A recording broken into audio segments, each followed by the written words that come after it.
Tonight, we journey with those who journeyed first. We will sail with Phoenicians who navigated by starlight alone. We will cross deserts with scholars whose footsteps connected civilizations. We will stand on ice at the end of the world, and we will float in the silence of space above a planet that suddenly seemed small and precious. There is something ancient in the impulse to explore, something woven into the fabric of what makes us human. Long before history was recorded, before writing preserved memory, before civilization gathered humans into cities, there were those who looked toward distant mountains and wondered what lay beyond them. They did not know what they would find. They knew only that the not knowing was unbearable, that the horizon called with a voice that could not be silenced, that remaining in the familiar felt like a kind of death. The explorers we remember by name emerged from this ancient lineage. They were merchants seeking profit, and missionaries seeking souls, scientists seeking knowledge, and adventurers seeking glory. Their motivations were as varied as humanity itself. Some noble, some base, some too complicated to categorize. Yet they shared the essential quality: the willingness to step beyond the boundary of the known, to venture where maps offered no guidance, to trust that the world extended beyond what anyone had seen. Tonight, we follow their footsteps across millennia. We will sail the Mediterranean with Phoenicians whose navigation secrets died with them. We will cross the Silk Road with Marco Polo, walk the Islamic world with Ibn Battuta, round the Cape of Good Hope with Vasco da Gama. We will suffer with Magellan's crew in their circumnavigation, map the Pacific with Captain Cook, cross North America with Lewis and Clark. We will shiver on polar ice and descend into ocean depths, and finally rise beyond the atmosphere itself. Each explorer opened doors that could never be closed again. Each journey transformed not only maps, but the humans who studied them. Each discovery revealed that the world was larger, stranger, more wondrous than anyone had imagined, and simultaneously smaller, more connected, more fragile than anyone had feared. The night receives these stories as the darkness once received the explorers themselves. Let sleep approach as the journeys unfold. Let dreams carry you to horizons that forever recede, to discoveries that await anyone willing to walk beyond the firelight into the unknown that calls and calls. Long before charts were drawn and compasses were crafted, there were those who sailed by starlight alone, reading the heavens as priests read sacred texts, trusting the patterns of celestial fire to guide them across waters that had no names.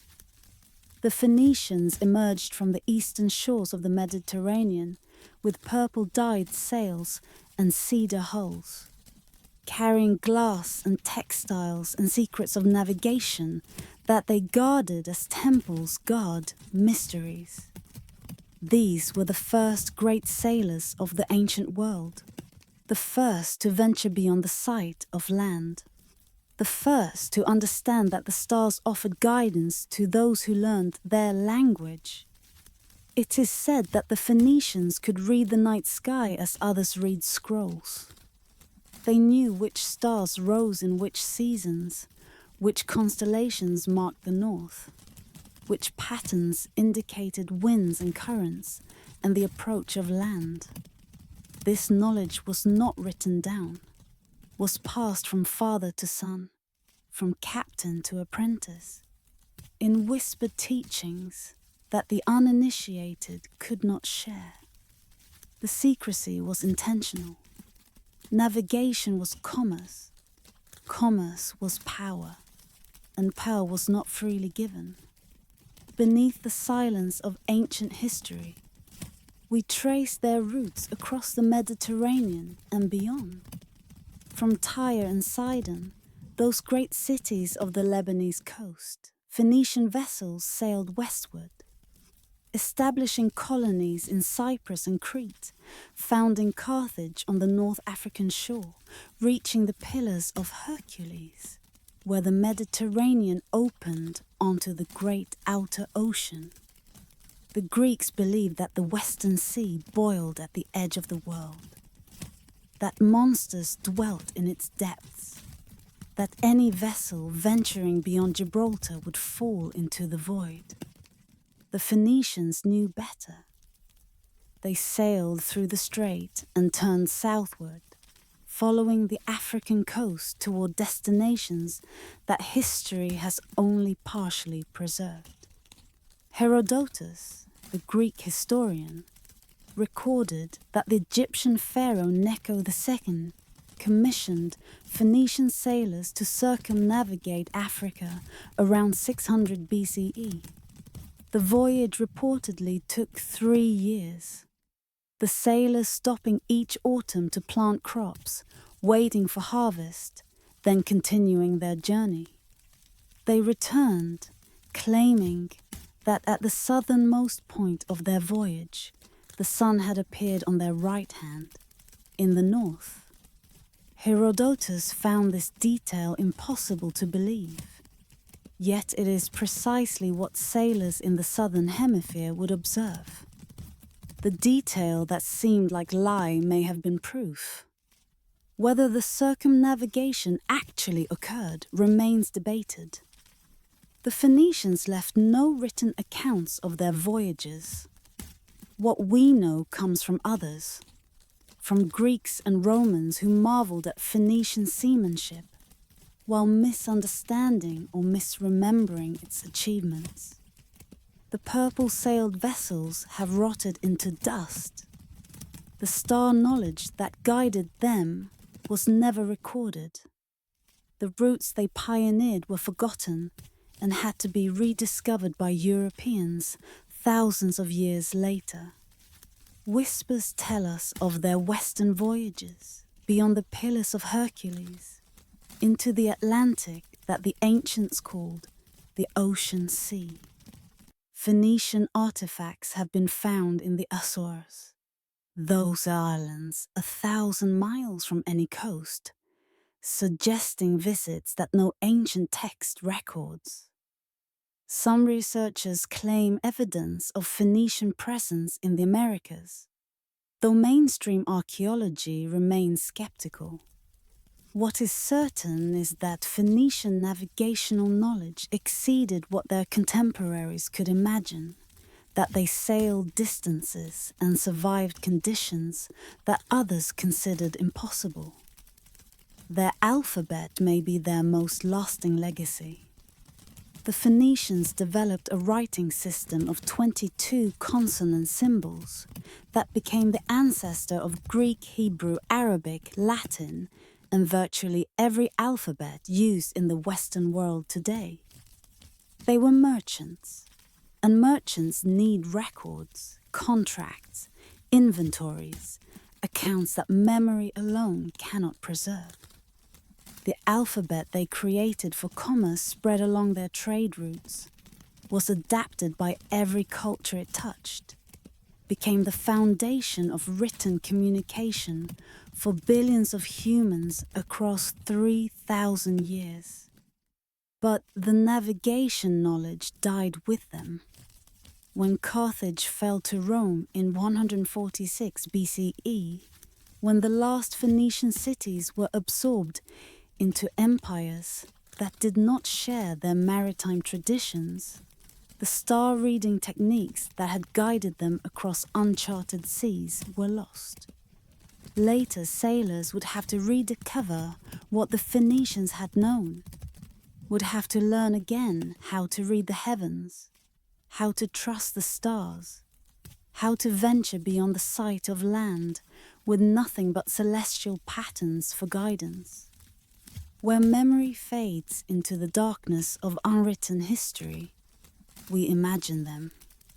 The Phoenician captains standing on the wooden decks, watching stars wheel overhead, calculating distances and directions through methods that no one recorded and no one now remembers. They knew things about the sea and sky that their contemporaries could not comprehend, that their descendants could not preserve, that later generations would have to discover anew. The stars they sailed by still burn in the night sky. The patterns they read remain visible to anyone who looks upward on a clear night, far from city lights. The knowledge they possessed, the understanding of how celestial movements could guide its earthly journeys, was real, was tested, was proven through countless voyages that delivered them safely to harbors that lay beyond the horizon. We close as a Phoenician vessel approaches harbor at dawn, its purple sails catching the first light, its crew preparing to unload cargo gathered from 100 ports. The captain looks back toward the sea that has been his road, the stars that have been his guide, the knowledge that he carries in his mind and will share only with those he chooses. The secrets of Phoenician navigation have been lost, but the stars remain. They guided the first great sailors across the ancient seas, and they still shine above us, still keeping their patterns, still offering guidance to anyone who learns to read them.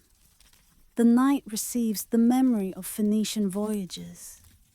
The stars continue their ancient dance, and somewhere in the space between what was known and what was forgotten, the first explorers sail on, their ships made of starlight now, their courses charted across the ocean of time.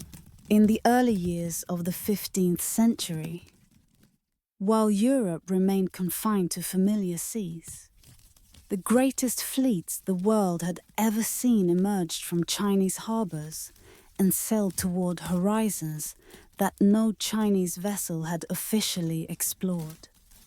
The treasure ships of Admiral Zheng He were floating palaces, 9 masted vessels over 400 feet long, carrying crews numbered in the hundreds, loaded with porcelain and silk intended as gifts for rulers the Ming dynasty wished to impress. This chapter opens upon the harbor of Nanjing, where more than 300 vessels gathered for voyages that would announce China's presence to the world, and then, mysteriously, cease forever. It is said that Zheng He himself embodied the dynasty's ambitions and contradictions. A Muslim captured as a child during Ming conquest of Yunnan, castrated and raised as a palace eunuch. He rose through imperial service to command expeditions that no one else could have led. The Emperor Yongwu trusted him with fleets that represented the empire's wealth and prestige, sent him forth to collect tribute and establish connections, to demonstrate that the Dragon Throne's power extended beyond any horizon. Beneath the silence of official history, we trace the 7 great voyages that Zheng He commanded between 1405 and 1433. The first voyage carried 317 ships and 28,000 men, a naval force larger than any Europe would assemble for centuries. They sailed through the South China Sea to Java and Sumatra, crossed the Indian Ocean to Ceylon and India, reached the Persian Gulf and the Red Sea. Later voyages ventured down the East African coast, visited Mogadishu and Malindi, and perhaps places that records do not name. The Chinese treasure fleets connected civilizations that had known each other only through intermediaries, established direct contact between the Dragon Throne and kingdoms that had never imagined such visitors. The purpose was not conquest, but demonstration. The Ming dynasty sought tribute and acknowledgement, wanted the world to recognize Chinese supremacy without requiring the expense and difficulty of actual rule. The treasure ships carried gifts, silk and porcelain, gold and silver, artifacts of Chinese civilization intended to awe recipients into submission. They returned with exotic animals, giraffes that the Chinese court identified as mythical killing, lions and ostriches and zebras that delighted emperors who had never imagined such creatures. They brought ambassadors and tribute, spices and precious stones, evidence that the world beyond China's borders was vast and varied and eager to acknowledge Chinese greatness. The voyages mapped coastlines that Chinese mariners had never charted, developed navigation techniques that would have transformed Asian seafaring, accumulated knowledge about wind patterns and currents and the geography of regions extending from Japan to Africa. The treasure fleets proved that long-distance ocean voyaging was possible, that China possessed the technology and organization to reach any shore, that the maritime world was open to whoever had the will and resources to sail it. Whispers tell us of what might have been.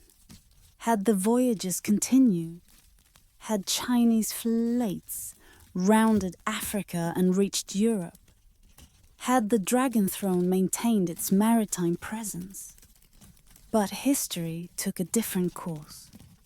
After Zheng He's death in 1433, the voyages stopped. The Yongle Emperor had died years earlier, and his successors faced different pressures. Mongol threats along the northern frontier, fiscal crises that made expensive expeditions seem wasteful, Confucian officials who viewed maritime commerce as undignified and ocean voyaging as dangerous distraction from proper governance. The ships were dismantled or allowed to rot. The records were burned or locked away in archives where no one consulted them. The navigation knowledge that the voyagers had accumulated was not transmitted to new generations of sailors. Within decades, it became illegal for Chinese subjects to build ocean-going vessels with more than 2 masts. The greatest maritime power the world had known withdrew from the seas it had mastered, turned inward, left the ocean routes to others who would arrive decades later believing themselves pioneers. The decision remains one of history's great mysteries. Why would a civilization capable of such voyages choose to abandon them? Why would an empire that had demonstrated its ability to reach any shore decide that reaching shores was unnecessary? The answers involve political factions and economic calculations, ideological commitments and strategic reassessments. Reasons that seemed sensible to those who made the decision, but that foreclosed futures that can now only be imagined. Where the treasure fleet sailed, European vessels would follow. Portuguese caravels rounding Africa in the 1490s, Spanish galleons crossing the Pacific in the 1560s, Dutch and English trading companies establishing the networks that would reshape the world.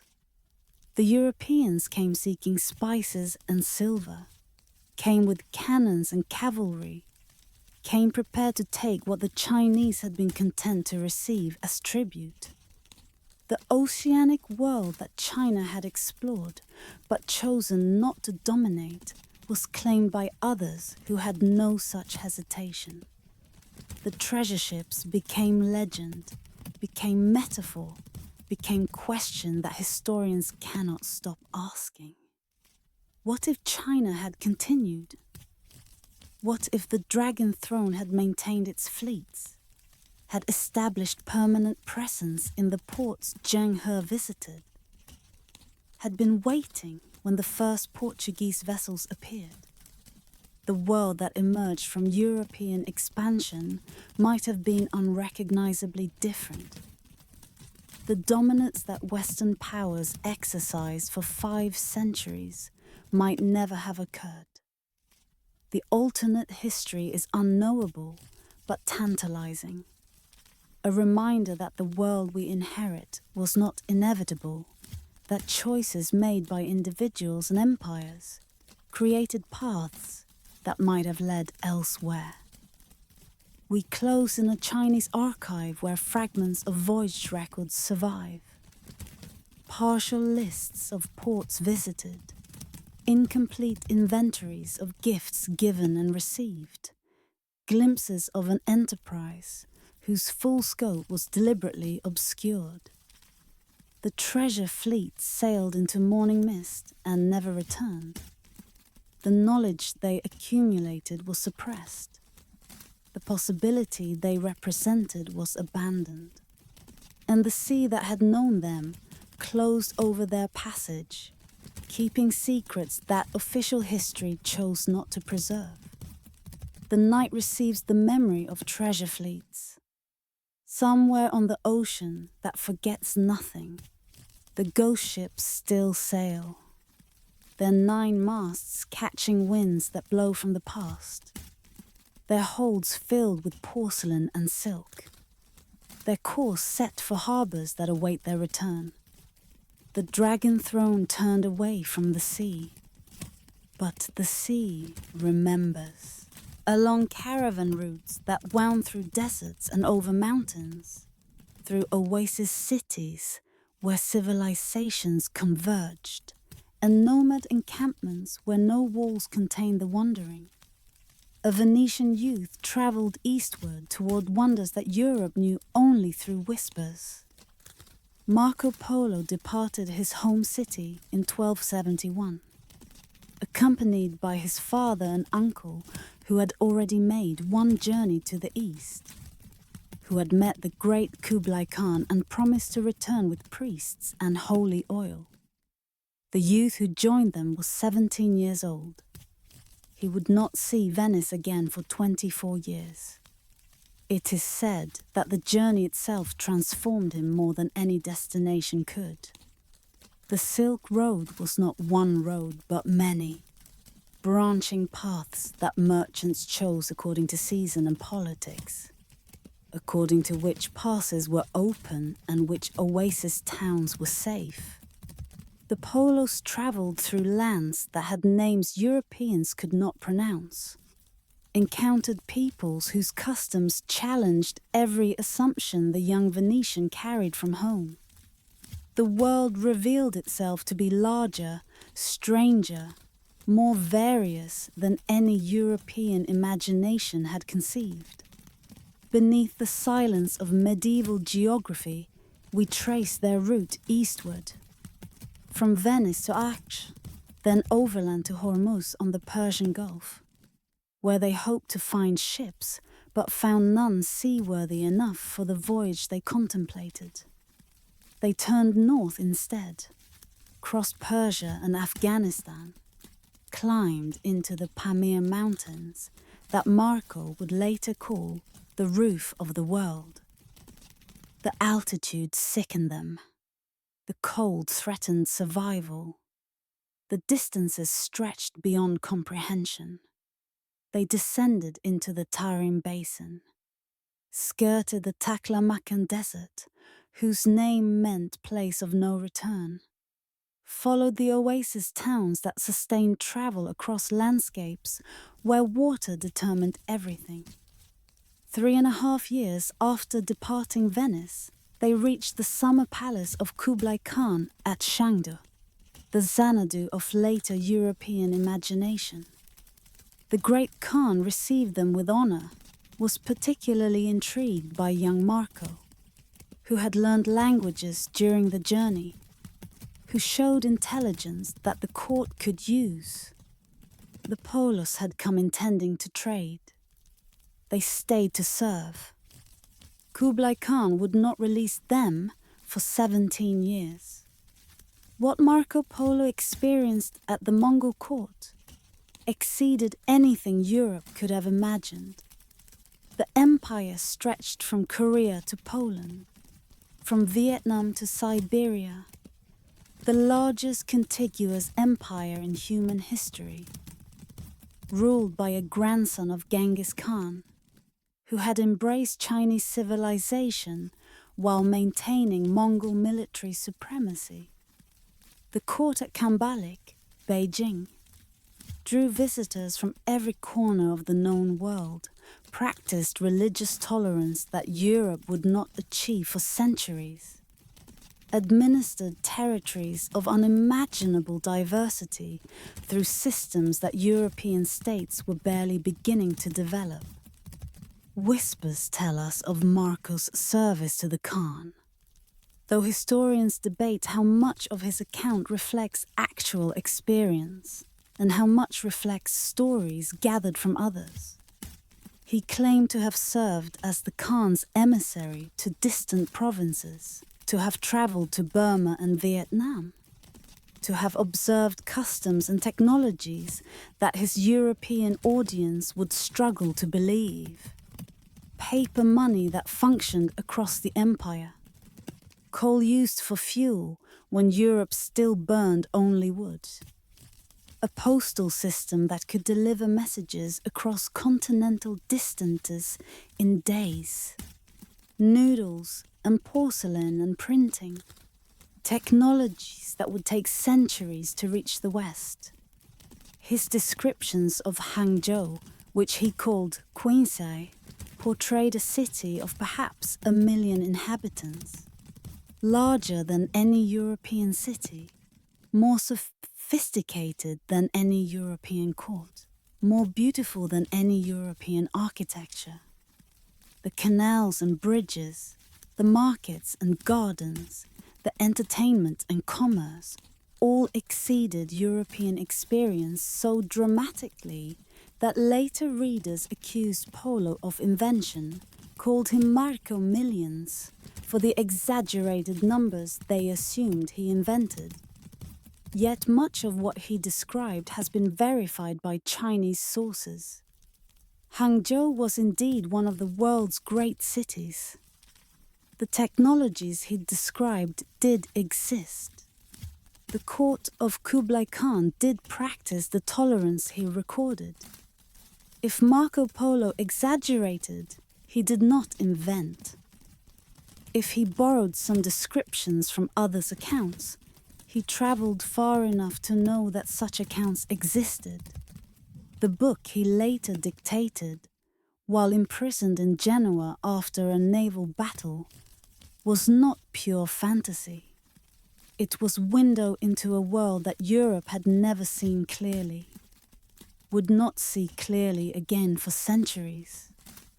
The Polos finally received permission to leave when the Khan needed escorts for a Mongol princess being sent to Persia as a bride. They sailed from China with a fleet of 14 ships, traveled through Southeast Asia and across the Indian Ocean, lost hundreds of companions to disease and shipwreck, finally delivered the princess to a Persia where the intended bridegroom had died, and she was given instead to his son. They crossed Persia and reached Venice in 1295, 24 years after their departure, so changed that their own family did not recognize them. Marco Polo's account of his travels became one of the most influential books in European history. Christopher Columbus carried a copy on his voyages, made annotations in the margins, sought the lands that Polo had described. European imagination of Asia was shaped for centuries by the picture Polo painted, of wealth and sophistication, of trade opportunities and conversion possibilities, of a world that rewarded those brave enough to reach it. Whether all his details were accurate matters less than the vision he provided. That the world was vast and reachable. That wonders awaited those who ventured beyond familiar boundaries. We close with Marco Polo on his deathbed in Venice, 1324. Allegedly urged by friends to recant his tales, allegedly responding that he had not told half of what he had seen. Whether the story is true, it captures something essential about the explorer's experience, that the world encountered exceeds the capacity to describe it, that some wonders cannot be communicated to those who have not witnessed them, that the traveler returns carrying knowledge that can never be fully shared. The Silk Road he traveled has crumbled into dust. The caravanserais have fallen into ruin. The empire of Kublai Khan collapsed within decades of Marco's departure. But the vision persists, of worlds connected by those willing to walk between them, of knowledge gained by those willing to travel for years to find it, of humanity's capacity to bridge distances that seem impossible until someone crosses them. In a land where deserts met ancient cities, where astronomy was born in the counting of stars, where mathematics flowered into forms so elegant they seemed like prayers written in numbers, there ruled a sultan who feared words more than swords, syllables more than soldiers, the power of speech more than the power of any army that might march against his borders. His fear began, as many terrible things do, with prophecy. In the marketplace, on an ordinary day that carried no warning of what it would become, a poet stood before a small crowd and spoke 3 lines of verse. The words were simple, unadorned, delivered in a voice that carried neither threat nor triumph. But they predicted, with specificity that chilled the Sultan's blood when his spies reported them, the manner and moment of his fall. From that day forward, he declared war on language itself. Poets vanished in the night, pulled from their beds by guards, who came silently, who left no trace of the removal, except empty spaces at breakfast tables and questions that died on tongues that had learned fear, speaks louder than curiosity. The poets were not killed. Death creates martyrs, and martyrs create stories, and stories are made of words. Instead, they were taken to places far from the capital, to desert outposts and mountain villages where their words would reach no ears that mattered, where their verses would be spoken only to sand and stone and the wind that carried nothing back to the city. Libraries burned, their smoke carrying centuries of wisdom into a sky that wept no rain to quench the flames. The Sultan's soldiers came with torches and oil, working systematically through the great repositories of knowledge that had made the city famous across the known world. They burned scrolls written by scholars whose names had become synonyms for wisdom. They burned astronomical charts that mapped the heavens with precision unmatched in any other civilization. They burned medical texts, philosophical treatises, histories, poetry, mathematics, everything reduced to ash that fell on the city like black snow, coating streets and rooftops with the residue of destroyed knowledge. The scholars watched, helpless, as their life's work transformed into smoke. Some wept openly, beyond caring what consequences their tears might bring. Others stood silent, their faces frozen in expressions of grief so profound it seemed to age them decades in the hours it took for the fires to burn themselves out. A few tried to rush into the flames, to save what they could or die trying. But the guards held them back with spears that drew blood without quite delivering death, making them bear witness to the destruction they could not prevent. Schools closed their doors, their courtyards growing wild with weeds that knew no teacher's gentle correction. The buildings remained standing, empty monuments to a function they no longer served. In the schoolyards where children had once played games that taught them mathematics through movement, that instilled logic through riddles, that made learning feel like discovery rather than labor, silence settled heavy as dust. The teaching stones where masters had sat cross-legged while students gathered around. The fountains where discussions continued through hot afternoons. The walls where notable insights had been carved for future students to contemplate. All stood unused, slowly crumbling under the neglect that follows when purpose is removed, but structure remains. The Sultan's guards patrolled with ears trained to catch whispers, eyes sharp for the movement of lips in prayer or protest. The punishment for unauthorized speech was swift. The tongue taken, the voice silenced permanently. The operation was performed by surgeons skilled enough to ensure survival, cruel enough to ensure the message was received by every witness forced to watch. Those who lost their tongues were released back into the city, living reminders of what speech could cost. Their still continuing presence more effective than any proclamation at enforcing the Sultan's will. Markets that once rang with haggling and laughter became theatres of gesture. Hands moving in desperate pantomime, faces speaking what mouths no longer could. The merchants developed an elaborate system of signs, fingers indicating quantities, hand positions suggesting qualities, facial expressions negotiating prices. The system worked, after a fashion, allowing commerce to continue. But something essential was lost in the translation from speech to gesture. Some human warmth that comes from voice and hearing.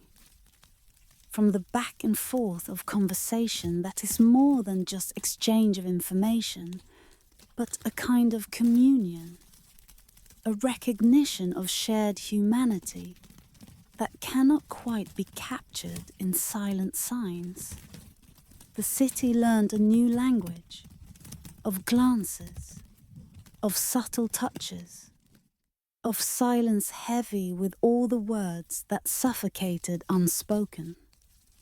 Lovers developed ways of communicating affection through the pressure of held hands, through patterns traced on skin, through looks that carried whole conversations in the space between heartbeats.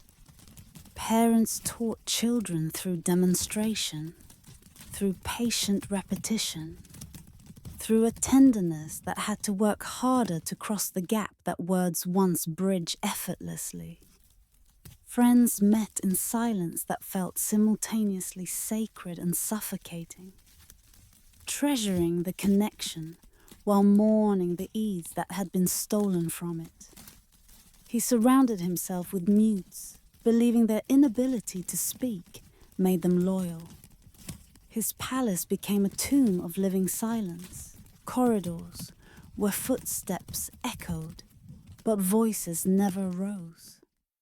The mutes who served him had been chosen carefully, some born without speech, others who had lost it to illness or accident, all of them people whose silence predated his decree, and therefore carried no political meaning, no act of resistance or compliance, merely existence in a state the Sultan found comfortable. These servants moved through the palace like ghosts, performing their duties with an efficiency that came from necessity.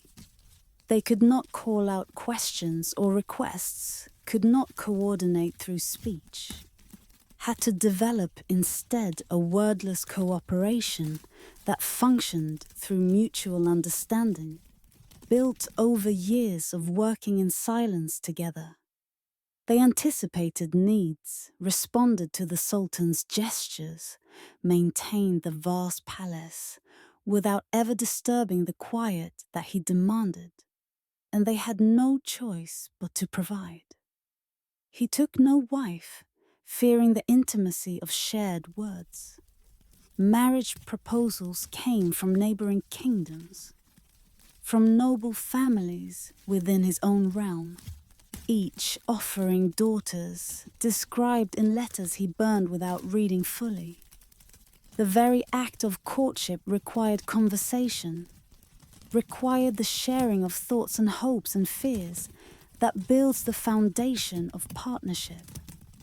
But the Sultan could not imagine sharing his inner world through words, could not imagine trusting another person with the vulnerability that language requires, could not imagine lying beside someone in darkness and speaking of dreams and doubts and all the things that whisper in the mind in hours too small for guards to monitor. He fathered no children, terrified they might speak the prophecy into being. The continuation of his line, normally a sultan's primary duty, became impossible when weighed against his fear. Children speak. It is their nature, their way of learning, of connecting, of becoming human in the fullest sense. To have a child would be to share his palace with someone whose silence could not be guaranteed, whose words might accidentally or intentionally fulfill the prophecy that haunted him. So his line would end with him, the throne passing to a nephew or cousin, whose own relationship with silence was yet to be determined. His court moved like shadows, communicating through written notes that were immediately burned, ashes scattered so thoroughly that not even ghosts could read what had been written. The notes were brief by necessity. Writing required materials, required time, required a record that, however temporarily, existed of communication that happened.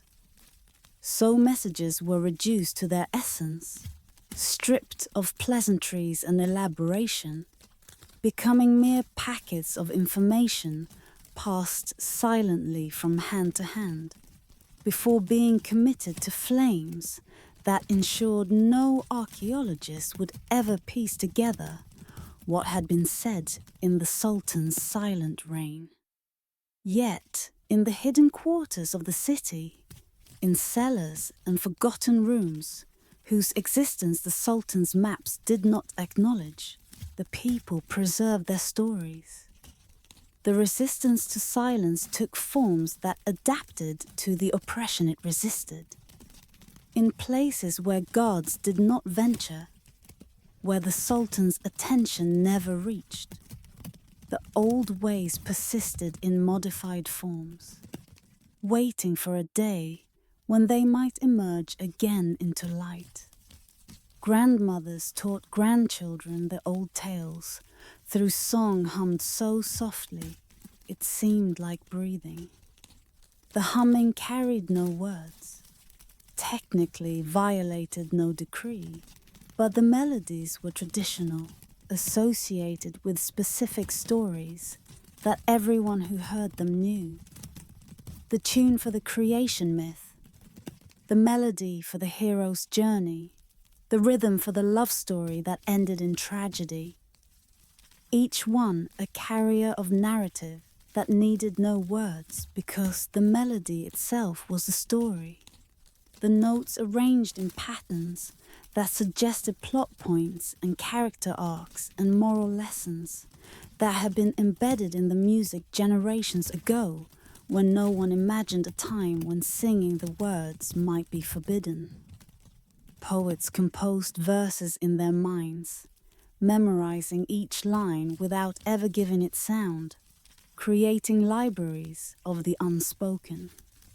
These internal compositions grew elaborate over years of refinement, each poet carrying entire volumes in memory, revising and perfecting without ever writing down or speaking aloud the words that consumed their thoughts.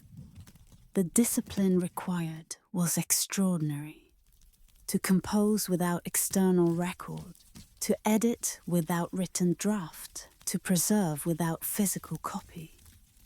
But necessity made poets of the people, made memory their page, made silence their publisher. They passed down the prophecy too. Not the 3 lines the Sultan feared, but a 4th line that had never been written, that existed only in collective memory. A line added by the people themselves as commentary on the Sultan's reaction to the first 3 lines. The 4th line said, "Silence broken becomes thunder." It was taught from grandmother to grandchild, from master to apprentice in trades that still required some instruction, from friend to friend in moments of trust, deep enough to risk the sharing. The line became a promise, an assertion that the silence could not last forever, that speech suppressed would eventually erupt with a force proportional to the pressure that had contained it. Thunder is not gentle. It shakes walls, rattles windows, announces storms that transform landscapes. The 4th line suggested that when the Sultan's silence finally broke, the breaking would be loud enough to compensate for all the years of enforced quiet, powerful enough to wash away the structures built on the suppression of human voice. They waited, these keepers of forbidden words, for the day when voices would again rise like dawn after the longest night. They waited with the patience of stones that no water will eventually wear them down, with the persistence of roots that crack foundations over decades of slow growth, with the certainty that silence, however long it lasts, is not humanity's natural state, that people are meant to speak and sing and argue and laugh and cry out and whisper secrets and shout joy and murmur comfort and all the 1,000 ways that voice connects us to each other and to ourselves. The Sultan grew old in his silence, his ears becoming so attuned to quiet that the smallest sound, a footstep in a distant corridor, a door closing rooms away, would startle him awake from sleep that grew ever lighter, ever more fragile. His paranoia deepened with age. His conviction that the prophecy lurked in every potential syllable, making him withdraw further into isolation, surrounding himself with fewer and fewer people, trusting less and less until finally he trusted no one. Lived alone, attended only by mutes, whose loyalty was assumed rather than earned, whose silence was enforced by nature rather than choice. When he died, his mouth was open, as if death had caught him in the act of speaking or screaming, as if whatever final words he might have had were stolen by the end before they could emerge. His body was found by a mute servant who could not cry out, could only run silently to summon others, who came and stood around the body in silence that was simultaneously respectful and resentful, mourning not the man, but the end of the fear he had embodied. The funeral was conducted in silence as he would have wanted. No prayers were spoken aloud, no eulogies delivered, no weeping that involved sound. He was buried in a tomb, sealed with words carved into stone. The ultimate irony, that language would mark his resting place, that his name and titles and dates would be preserved in the very medium he had tried to destroy. And then, slowly, sound returned to the city. Not all at once. The fear was too deep, too ingrained for immediate reversal. But gradually, whispers became murmurs, murmurs became conversation, conversation became song. The libraries were rebuilt from memories and from copies that had been hidden or smuggled out before the burning. The schools reopened. The markets filled again, with voices haggling and laughing and telling stories. The prophecy was never fulfilled in the way that the Sultan had feared. His fall came not from the speaking of 3 specific lines, but from the attempt to silence them. From the recognition that a ruler who wars against language wars against humanity itself. From the understanding that words are not the enemy of power, but the foundation of any power worth having, that silence imposed is violence. That voices suppressed will eventually find a way to speak. And when they do, when silence breaks, the sound is indeed like thunder, ancient, powerful, unstoppable, clearing the air for the rain that will make green things grow again in soil that has been too long dry, too long denied the nourishment that falls from sky and speech alike, when both are finally free, on an island where mist never fully lifted, where the boundary between land and sea seemed negotiable with each tide, where the very ground felt temporary beneath your feet, as if it might dissolve back into ocean at any moment. There ruled a prince who never truly claimed his throne. He inherited a kingdom in chaos, a realm that had been prosperous once, but whose prosperity had been consumed by his father's wars. The old king had been ambitious, aggressive, convinced that expansion was the same as success, that each conquered territory added to his glory even as it subtracted from his treasury, from his people's well-being, from the foundation of stability that any kingdom requires to flourish. The prince had watched his father's wars from the palace windows, had seen the soldiers march out with banners flying and weapons shining, had waited for their return with numbers diminished and eyes haunted. He had walked through halls where ministers argued about strategies and supplies, where maps were marked with territories won and lost, where the language was always of glory and victory, even when the reports detailed suffering and defeat. When his father died, not in battle, but in his bed, worn out by the effort of maintaining wars that had outlasted their purpose, the prince inherited not just a throne, but a catastrophe. enemies at every border, some newly made by his father's aggression, others old rivals who saw the transition of Obama as opportunity for revenge or reclamation.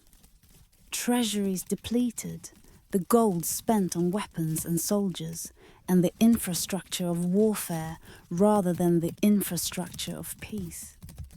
A people exhausted, mourning their dead, questioning whether the territories won had been worth the sons lost in winning them. It was too much. The weight of it pressed down on the prince like a physical burden, making it difficult to breathe, to think, to imagine any action that might make things better rather than worse. So he did what seemed, at the time, like a reasonable solution to an impossible problem. He fled. Not physically, that would have been abandonment, would have sparked immediate crisis, would have made obvious what he preferred to keep hidden. Instead, he fled into fantasy, into a constructed world where the kingdom's problems could be observed without being felt, witnessed without being experienced, acknowledged without being addressed. He hired actors to perform courtly duties while he wandered disguised through his own streets, watching his kingdom crumble as though observing a play that did not concern him. The actors were professionals, skilled at their craft, capable of portraying the roles they were given with conviction that fooled all but the most careful observers. They dressed in the robes of ministers, studied the mannerisms of power, learned to move through the palace as if they belonged there, as if the authority they projected was real rather than performed. The principal actor, the one who portrayed the prince in official ceremonies, bore enough physical resemblance to make the deception plausible at a distance. With the right lighting, the right clothing, the right positioning that kept observers at a remove, he could pass. He sat on the throne during audiences, though he granted no actual decisions. He appeared at ceremonies, though he authorized nothing that would commit the kingdom to any particular course. He was, in essence, a placeholder, a symbol without substance, a crown worn by someone who had no right to its weight, but who carried it convincingly enough that most people never questioned whether the person beneath it was who they assumed. The other actors filled out the court, creating a complete tableau of governance. They sat in council chambers debating policies that would never be enacted, signing decrees that held no authority. They discussed the kingdom's problems with appropriate gravity, proposed solutions with suitable earnestness, created elaborate plans that looked official when written on parchment, sealed with wax that bore the royal seal. A seal the prince had given them, along with his authority, to use it for purposes that were purely theatrical. Meanwhile, the true business of state, the collection of taxes, the administration of justice, the defense of borders, dissolved into neglect. The structures of government continued to operate at lower levels. The mechanisms that had been established by previous rulers who took their duties seriously. But without direction from above, without coordination, without the authority to make decisions that required the prince's approval, the government became increasingly ineffective, increasingly unable to respond to problems that required unified action or difficult choices. Villagers appealed for help against bandits and received eloquent letters written by playwrights, beautiful compositions that expressed sympathy and promised action but committed to nothing specific, authorized no troops, allocated no resources, simply acknowledged the problem in language so polished it almost disguised the fact that it offered no actual assistance. The letters were signed with the prince's signature, forged by the lead actor who had practiced until he could replicate it perfectly, and sealed with the royal seal, giving them every appearance of official authority while containing no substance behind that appearance. Cities requested grain during famine and received poems describing abundant harvests that existed only in imagination. The poems were genuinely beautiful. The playwrights the prince had hired were talented, capable of creating verses that painted pictures of granaries overflowing, of fields golden with wheat, of bread so plentiful it could be shared freely with anyone who hungered. The poems described a kingdom that existed nowhere except in the lyrical language that conjured it, a realm of plenty that mocked the reality of scarcity it was sent to address. The prince himself walked among his people wearing the clothes of a merchant, a fisherman, a beggar.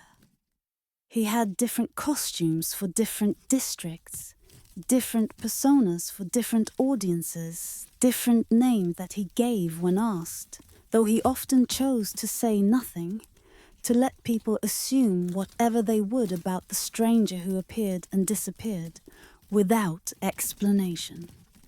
He listened to his people's complaints about their ruler, stood in taverns while men drunk enough to forget caution spoke freely about the prince's uselessness, his absence, his failure to address the problems that grew more urgent with each season that passed without action. The prince nodded sympathetically, agreed that yes, the prince was indeed neglectful, absent, lost in whatever concerns occupied him while his people suffered. Sometimes, caught in the moment, he added his own criticisms, elaborating on the prince's failings with an insider's knowledge that made his condemnation particularly cutting.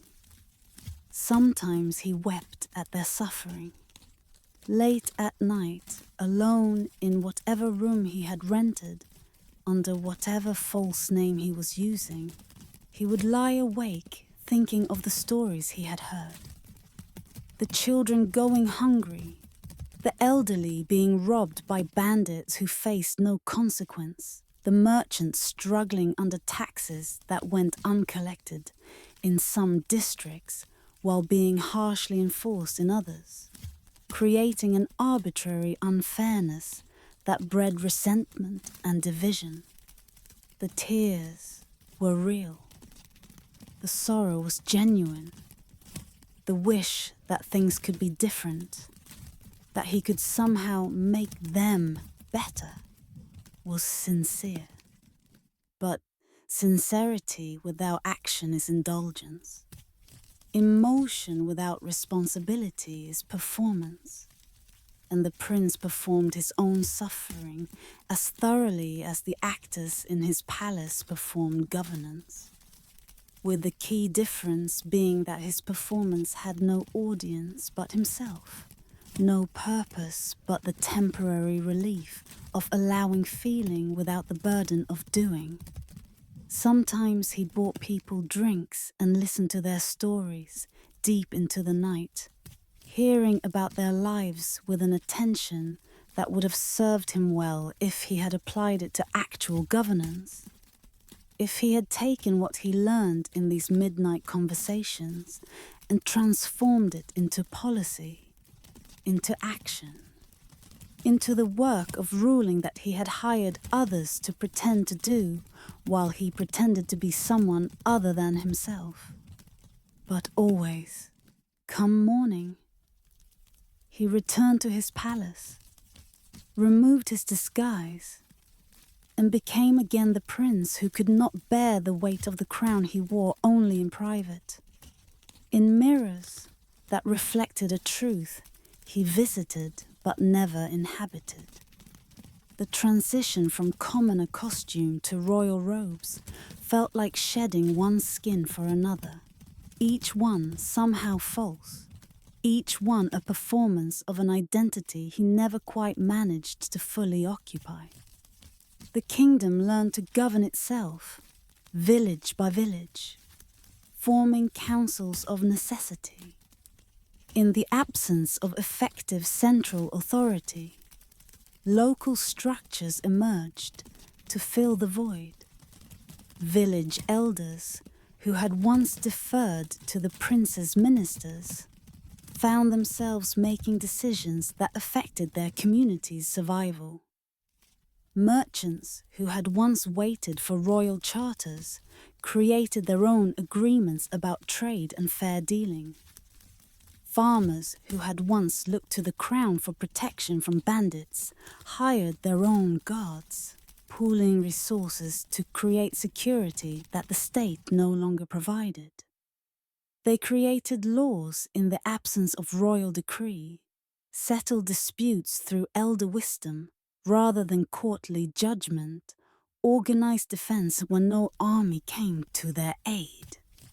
The laws were simpler than the formal codes that had existed before, more directly connected to the problems they addressed, more flexible in their application because they were created by people who understood context, who knew the individuals involved, who could craft solutions that fit circumstances rather than applying rigid rules that might not account for nuance. They became inadvertently free, though they still paid taxes to a throne that gave nothing in return. The taxes were collected by functionaries who operated on precedent and habit, who continued to gather revenue because that was the system that had existed for generations, that no one had explicitly ordered to stop, even though no one was actively directing it to continue.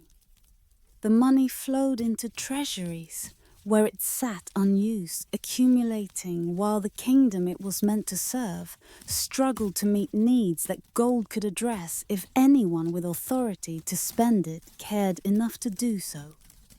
They still bowed to a crown that had become purely ornamental, a relic of a contract broken by the very man who should have honored it. When the actor who played the prince appeared at ceremonies, the people bowed because that was custom, because open resistance would bring consequences they couldn't afford, because it was easier to maintain the fiction than to confront the reality that their prince had abdicated everything but the title, had kept the crown while abandoning the responsibility that gave it meaning. And the prince wandered on, a ghost haunting his own reign, present and absent, ruler and refugee from his own responsibility. Years passed. The actors aged, had to be replaced with new performers who learned the roles from their predecessors. The prince himself aged, his disguises requiring more effort as his face became known, despite his attempts to remain unknown, as his distinctive way of moving or speaking betrayed him to observers more perceptive than he credited. He told himself he was learning, that his time among people was valuable, that he was gathering understanding that would someday inform better governance. But someday never came. The knowledge accumulated without application. The understanding deepened without transformation into action. The experience enriched him personally while doing nothing for the people whose suffering had provided it. The kingdom survived despite him rather than because of him. Resilience rooted not in royal leadership, but in the basic human capacity to adapt, to organize, to create order from chaos when necessity demands it. The people who had learned to govern themselves did so with increasing competence, developing systems that worked better in some ways than the centralized authority that had failed them, discovering that solutions crafted locally by people who understood local problems often fit better than edicts issued from distant palaces, by rulers who saw their subjects as abstract concerns rather than specific individuals. When the prince eventually died, not young, having lived a long life of observation without participation, the transition of Bob barely registered. The actor who had been playing him was retired with a pension. A cousin was crowned in a ceremony, attended by people who bowed out of habit more than conviction. The new ruler found a kingdom that had learned to function without effective central authority, a realm that had adapted to neglect by developing self-sufficiency, a people who had discovered they could survive without the protection they had once believed only a king could provide. And in the records, in the official histories written by chroniclers who were themselves part of the apparatus of pretend governance, the prince was remembered as a mysterious figure, a ruler who moved among his people in disguise, who understood them as few kings ever had. The history made his evasion sound like wisdom, his absence like presence by other means, his failure to lead like a different kind of leadership, more subtle, more in touch with the common experience. But the people remembered differently. They remembered a prince who cared enough to cry, but not enough to act, who felt their pain but would not bear the burden of alleviating it, who knew their problems intimately but refused to use his power to address them.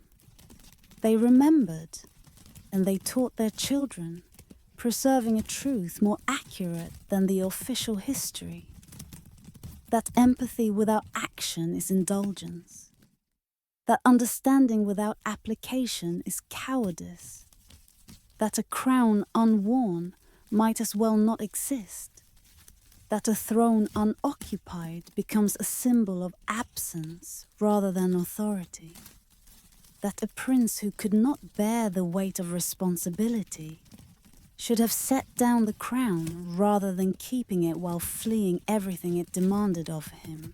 In a realm where cherry blossoms marked the passage of seasons, where calligraphy transformed thought into sacred art, where every gesture carried weight and meaning accumulated over centuries of refinement, there ruled an empress who could not accept the truth written in every falling petal, that beauty fades, that youth departs, that time shows mercy to no throne, no matter how elevated or adorned.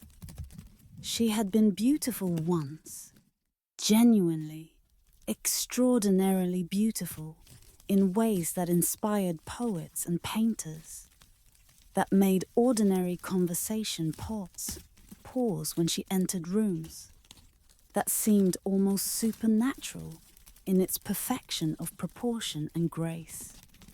Her beauty had been noted from childhood, praised and cultivated, transformed into her primary identity, the quality that defined her above intelligence or kindness or strength or any other attribute a person might possess.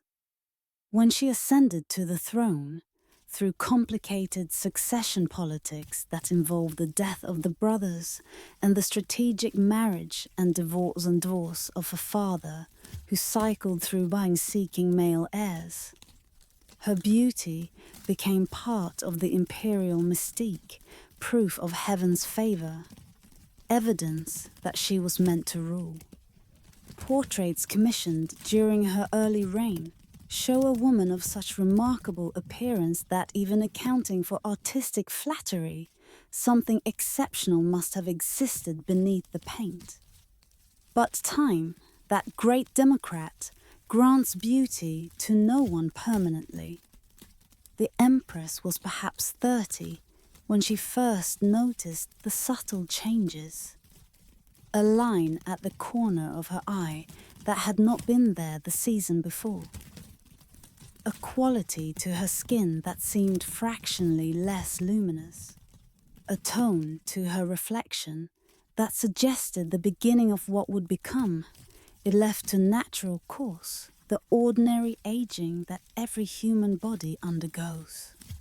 For most people, these changes arrive gradually enough to accommodate, to integrate into identity, to accept as part of the journey from youth to maturity, to age. But the Empress's entire sense of self, her understanding of her value, her belief in her right to rule, all of it was tangled inseparably with her appearance, with the beauty that had defined her since before she could remember being anything else. So she could not accept it, would not accept it. Instead, she gathered alchemists from across the known world, promising them fortunes for formulas to halt the sun's advance across her skin, to freeze the mirror's reflection at the moment of her perfection. The alchemists came from distant lands, bringing with them knowledge accumulated over lifetimes of study. They came from desert kingdoms where preservation of the dead had been perfected to the point that bodies could remain unchanged for millennia.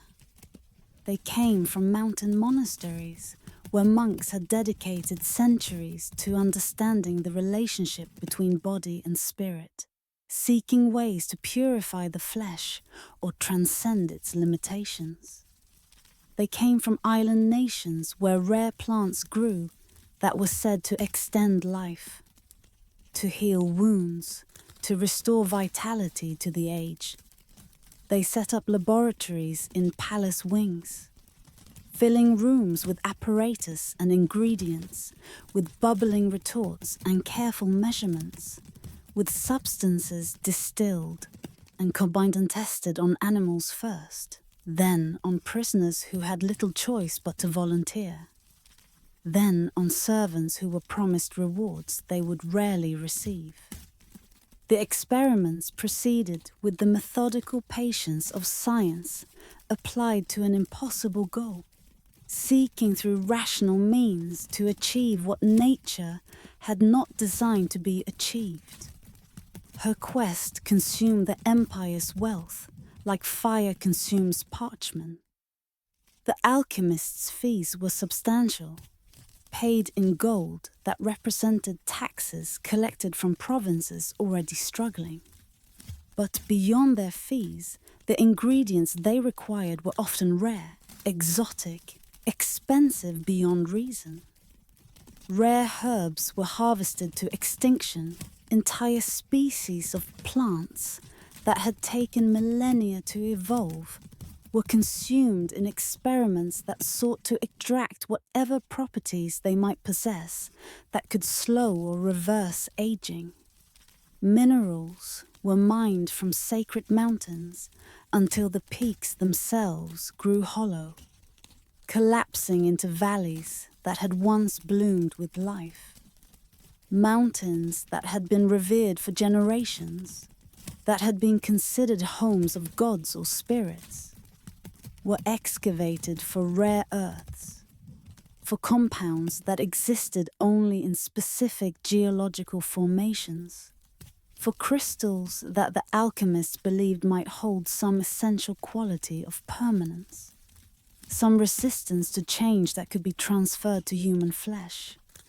She bathed in milk stolen from mothers whose infants cried from hunger. The milk baths were recommended by alchemists who believed that the properties that nourished infants might also preserve skin, might transfer some quality of new life to aging flesh.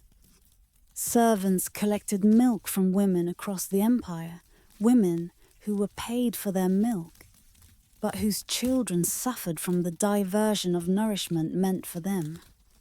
The empress bathed in enormous tubs filled with milk that quickly soured in the heat, requiring constant replenishment, consuming daily what could have fed families for weeks. She wore masks of gold dust and crushed pearls, while her subjects wore rags thin as spider silk, praying for winters they could survive. The masks were applied each night, compounds mixed fresh by attendants who had been trained in their application, who spread the precious materials across the empress's skin in layers that were meant to nourish, to tighten, to preserve. The gold was real, ground to dust fine enough to pass through silk, mixed with pearl powder, created by crushing pearls that could have paid for disaster relief, for food stores, for any of the 1,000 needs that an empire always has, but which went unmet while resources flowed toward preserving the empress's appearance. The palace became a shrine to stillness. Clocks were banned, for they marked time's passage, the ticking a constant reminder of the force she could not stop. The mechanical clocks that had been imported from distant lands, marvels of engineering that kept time with precision unknown to water clocks or sundials, were removed and destroyed. The absence of clocks made time in the palace feel strange, unmoored, with no regular marking of hours, days bleeding into each other in ways that made servants forget how long they had worked, when they had last rested, whether morning had passed to afternoon or afternoon into evening. Mirrors were permitted only after court artists perfected each one's reflection, ensuring flattering light and angles that defied honesty. The mirror makers developed techniques that incorporated subtle distortions into the glass, curves that stretched and flattered, that took years from reflected faces, that showed the empress not as she was, but as she wished to be. The process of creating these mirrors was complex, requiring grinding and polishing to specifications so precise that most mirrors failed inspection and had to be destroyed. Their fragments buried where they could not reflect truth that the empress had forbidden to exist in her presence. Her courtiers learned to age in secret, hiding grey hairs beneath elaborate wigs, painting youth onto faces that time had touched. To appear old in her presence was to remind her of the war she could not win, and such reminders often proved fatal to those careless enough to embody them. Not fatal literally. She did not execute courtiers for aging, but fatal to careers, to positions at court, to the access to power and influence that required remaining in the empress's favor. So the court became a strange place where everyone performed youth regardless of their actual age, where 70-year-old ministers wore makeup and padding to suggest vitality they did not feel, where grey hair was cause for panicked overnight dying, where wrinkles meant banishment, or at least removal from positions that required proximity to the empress. The courtiers became actors in a play about a place that did not age, performing roles in a fantasy that everyone knew was false, but that no one could afford to acknowledge. In the garden, she commissioned, sculptors carved statues of her younger self, each one perfect, unchanging, a lie told in marble and bronze. The gardens sprawled across acres that had once grown food, transformed into a gallery of the empress at different ages of her youth, each statue capturing her at a specific moment that she deemed worth preserving. Empress at 17, frozen in marble that would outlast memory. Empress at 22, cast in bronze that would corrode over centuries, but slowly enough that generations would see her as she saw herself. Eternally young, eternally beautiful, eternally at the peak of perfection that flesh could achieve. She walked among these frozen versions of herself as decades passed, her reflection fragmenting across a gallery of impossibilities. The walks became ritual, a daily pilgrimage through a landscape that presented her as she wished to be rather than as she was becoming.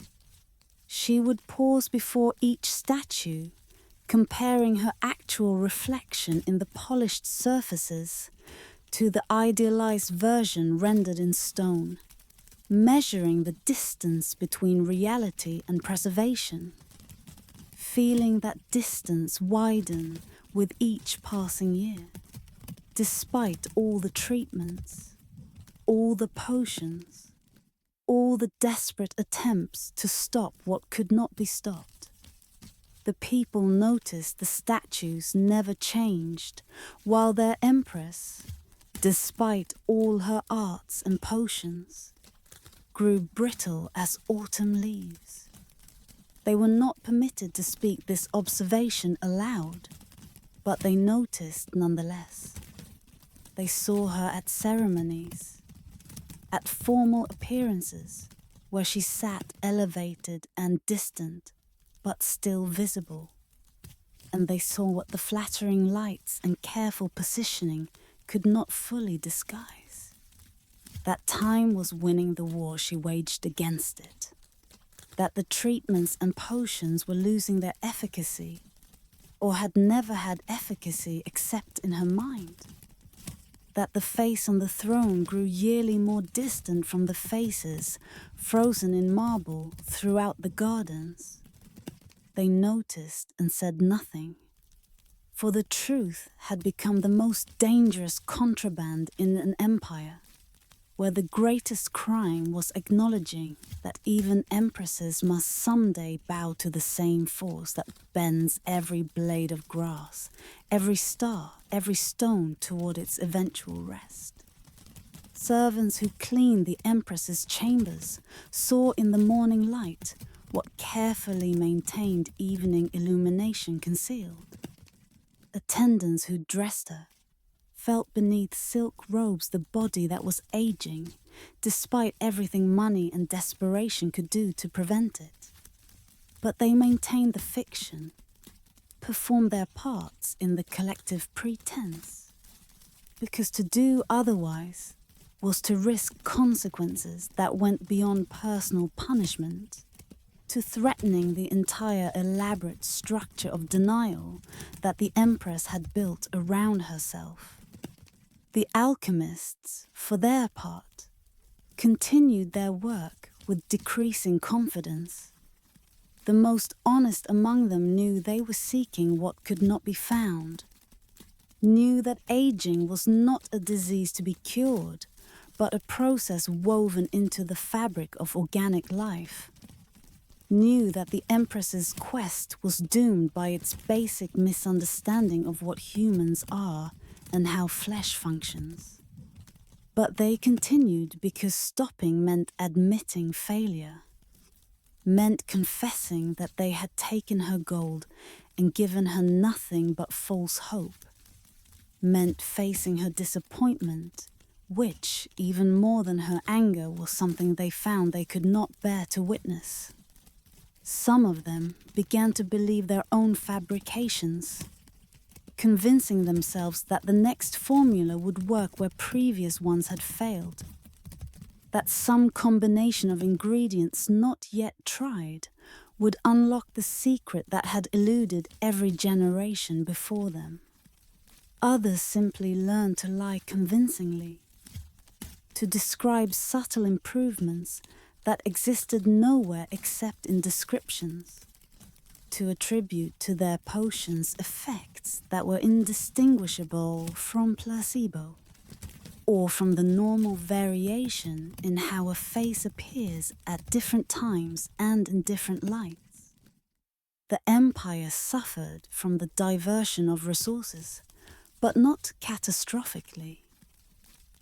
The structure of government was robust enough to function even when the Empress's attention was focused almost entirely on her appearance, rather than on administration.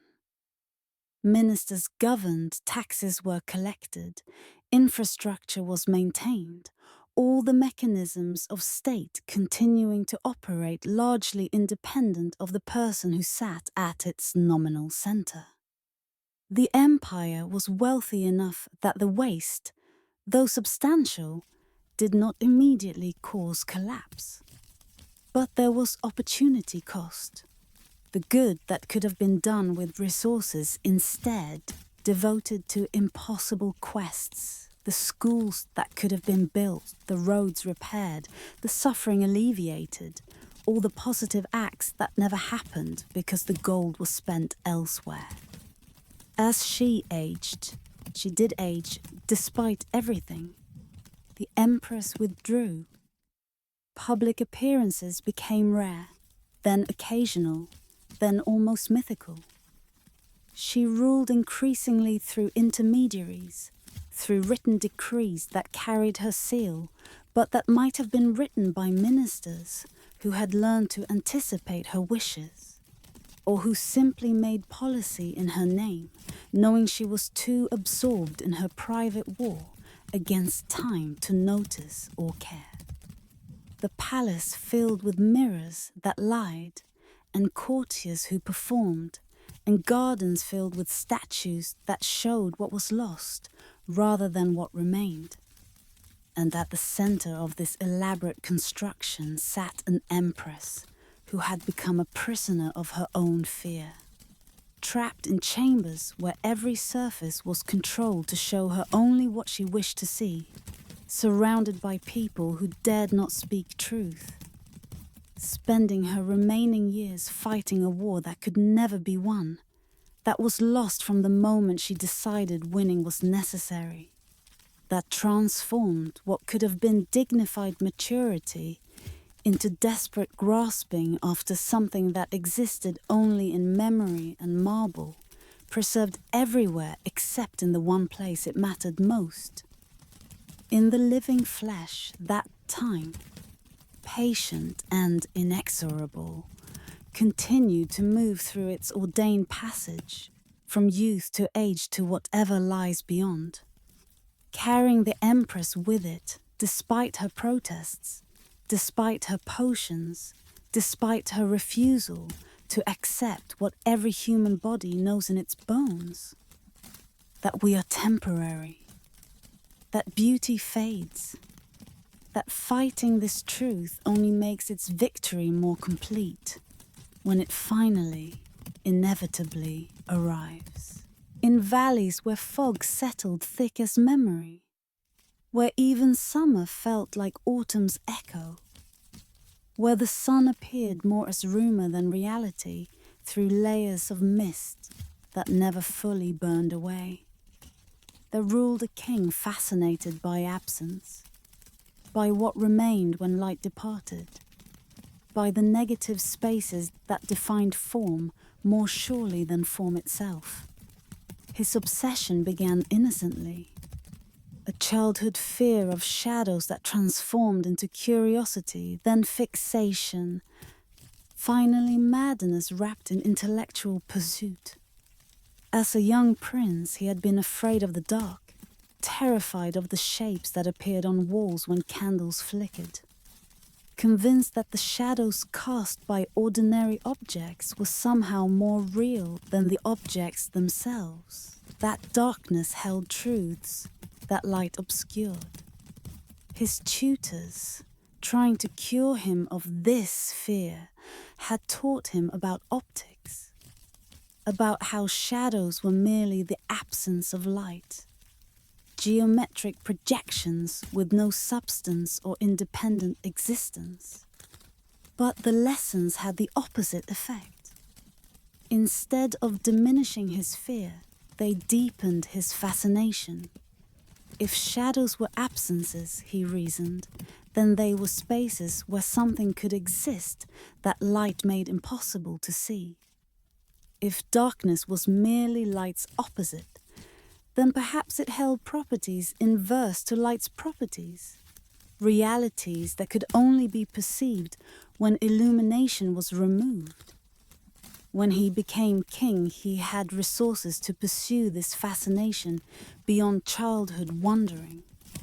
He commissioned scholars to study darkness, philosophers to contemplate void, artists to paint what could not be seen.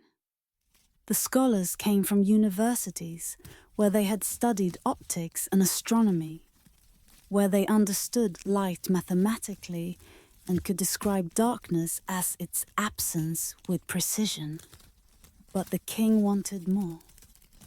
He wanted them to study darkness on his own terms, not merely as light's opposite, but as a phenomenon worthy of investigation independent of what it was not.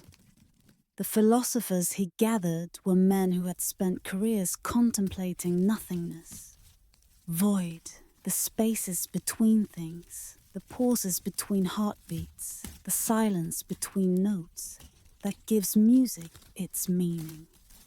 They debated in chambers lit by single candles, discussing whether darkness was truly absence or whether it possessed its own existence, whether void was empty or full of things humans lacked the senses to perceive, whether nothing was truly nothing or merely something we had not learned to recognize.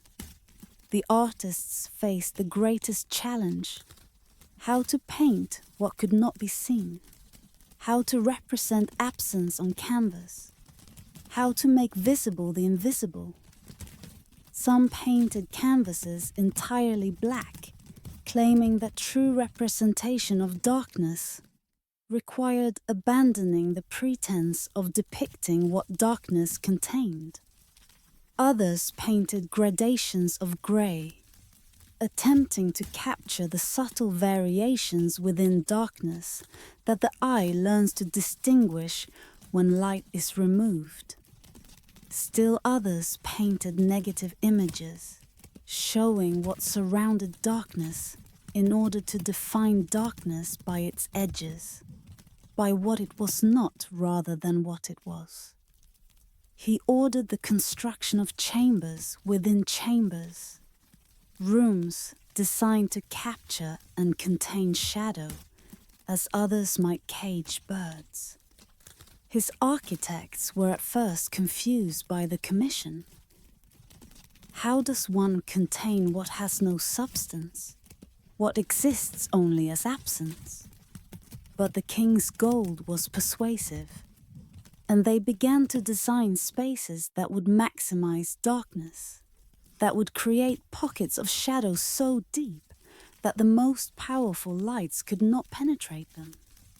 The palace grew inward, becoming a labyrinth where corridors twisted upon themselves, creating pockets of darkness that persisted even at noon. The construction was architectural innovation pressed into service of obsession. Halls that turned back on themselves to block light from windows, staircases that descended to levels below levels, chambers whose walls were painted in black so absolute they seemed to absorb rather than reflect, creating spaces where the eye could find no purchase, where even adjusting to darkness revealed nothing because there was nothing to reveal except darkness itself.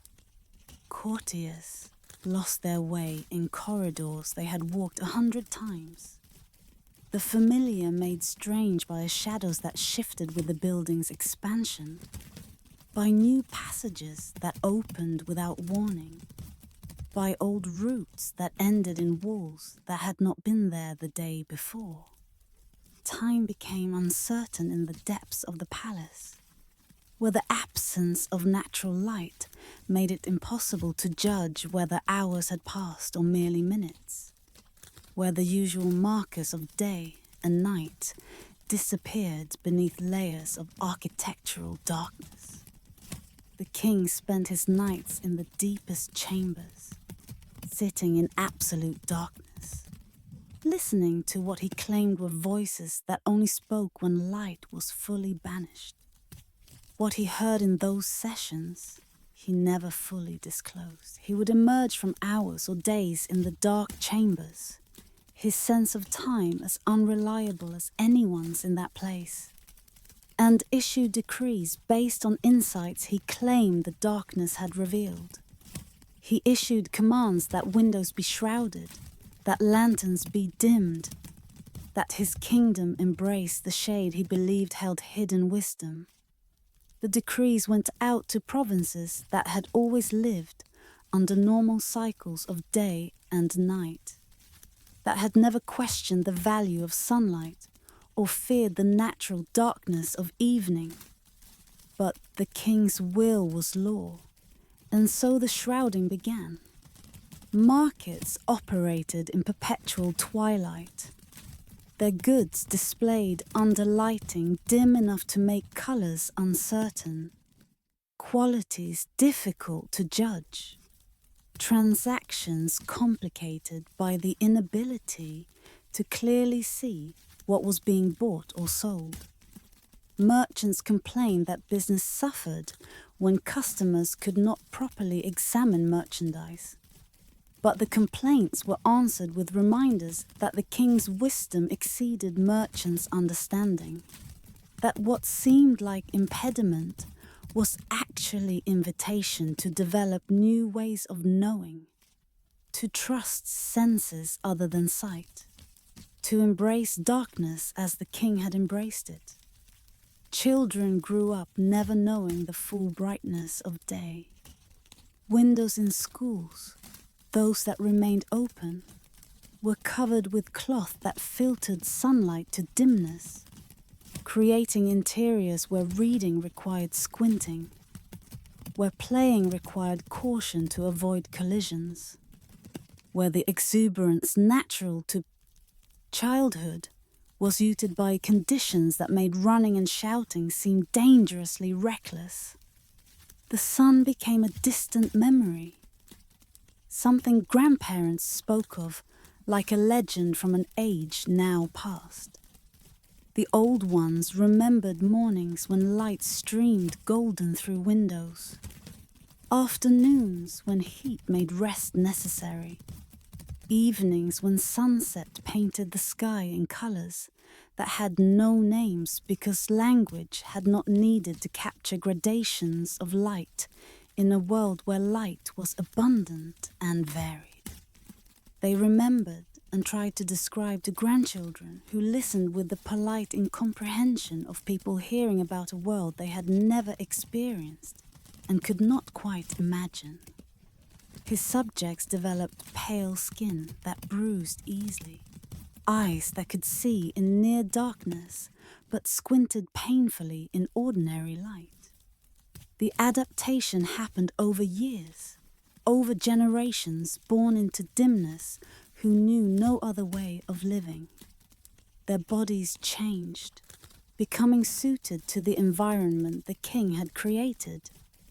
Skin losing pigmentation it no longer needed for protection from sun it rarely encountered, eyes developing enhanced sensitivity to minimal light while losing the ability to tolerate brightness without discomfort. They moved through their shadowed world quietly, speaking in whispers, as if afraid to disturb the darkness their king had made sacred. The quiet was partly reverence for the king's obsession, partly practical adaptation to an environment where sound traveled strangely in the absence of light, where voices seemed to come from everywhere and nowhere, where the usual visual cues that help humans locate sound sources were absent, making conversation disorienting when conducted at normal volume. And in the hidden places, in rooms where a few brave souls kept lanterns burning behind heavy curtains that concealed their light from external observation, they told stories of sunlight, of colors bright and warm, of a world they could barely remember but refused to completely forget. These keepers of light met in secret, knowing discovery would mean punishment, knowing their resistance to the king's darkness was treason against his vision. They maintained forbidden knowledge, how to keep lamps burning cleanly, how to create dyes that would reveal their true colors when light eventually returned, how to grow plants that required more than the dim filtered light that penetrated the kingdom's shrouded windows. They grew pale flowers in hidden gardens lit by lanterns, keeping alive species that would have died in the perpetual twilight that covered the rest of the kingdom. They taught children in whispers about the sun, about how light revealed rather than obscured, about warmth that came from above, rather than from fires that burned in hearths. They taught even though teaching was dangerous, even though discovery meant consequences, because they believed that knowledge of light must be preserved for a time when darkness would no longer be mandatory, when windows could be unveiled, when the kingdom might remember what had been lost in the king's descent into shadow. The king grew old in his darkness, his eyes becoming so attuned to shadow that the smallest light, a candle in a distant room, a crack in curtains admitting a sliver of sun, would cause him pain that felt like needles driven into his skull. His court physicians could do nothing except prescribe darker chambers, thicker curtains, more complete isolation from anything that might remind him that the world beyond his palace still contained light. He became a creature of pure darkness, living in chambers where servants moved by touch rather than sight, where food was brought on silent feet and left where he could find it by familiar placement rather than by seeing. He claimed the darkness revealed truths that light had always hidden, that he could see now more clearly than when his eyes had functioned normally, that what others called blindness, he understood as vision of a different kind, perception of realities that required darkness to make themselves known. Whether this was wisdom or madness, insight or delusion, no one could say with certainty. The king spoke of patterns he perceived in darkness, of structures that had no form but somehow had existence, of presences that communicated not through sound or light, but through some direct contact with consciousness that required all other inputs to be eliminated before it could be perceived. His pronouncements from the depths became increasingly strange, less connected to the practical concerns of governing, more focused on abstract observations about the nature of void and absence and the spaces between things. His ministers learned to interpret these pronouncements creatively, to extract from mystical observations whatever practical guidance they could, or to simply govern according to their own judgment, while claiming their decision reflected the king's dark wisdom. When he died, he was found in his deepest chamber, sitting in a chair carved from black stone, his sightless eyes open, his face bearing an expression that might have been peace or terror. In darkness, even those who found him could not be certain which. His body was so pale it seemed translucent, as if the years of darkness had begun to make him transparent, to transform him into the absence he had spent his life studying. His burial was strange, a tomb built without windows, without light of any kind, sealed so completely that no illumination could ever penetrate its darkness. The tomb was exactly what he would have wanted, a monument to shadow, a space of permanent darkness that would preserve his body in the condition he had preferred in life, unseen, unseeable, existing in darkness so complete that even memory of light could not survive within it. And slowly, tentatively, light returned to the kingdom. The new ruler, a niece who had spent her childhood in provinces distant enough from the capital to avoid the worst of the shrouding, ordered curtains removed, windows unveiled, lanterns lit at full brightness. The process was gradual, allowing people to adjust, to relearn how to live with light after years or generations in dimness. The transition was painful for some. Those whose eyes had adapted too completely to darkness found full light agonizing, had to relearn how to function in brightness or continue living in dimmed rooms they created for themselves, choosing voluntarily what had once been imposed. But most welcomed the return, remembered or learned for the first time what colors looked like in proper light, what the world revealed when shadow was natural rather than mandatory, when darkness was night's gift rather than the king's obsession inflicted on waking hours. The secret keepers emerged, bringing with them the flowers they had preserved, the knowledge they had protected, the memory of light that had allowed the kingdom to remember what had been lost, and to recognize when it returned what they had been missing.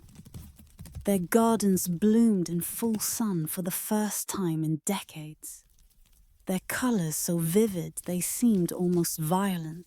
After years of muted tones, their beauty a testimony to persistence, to the refusal to let darkness claim everything, to the stubborn insistence that light had value, even when a king declared that shadow was superior.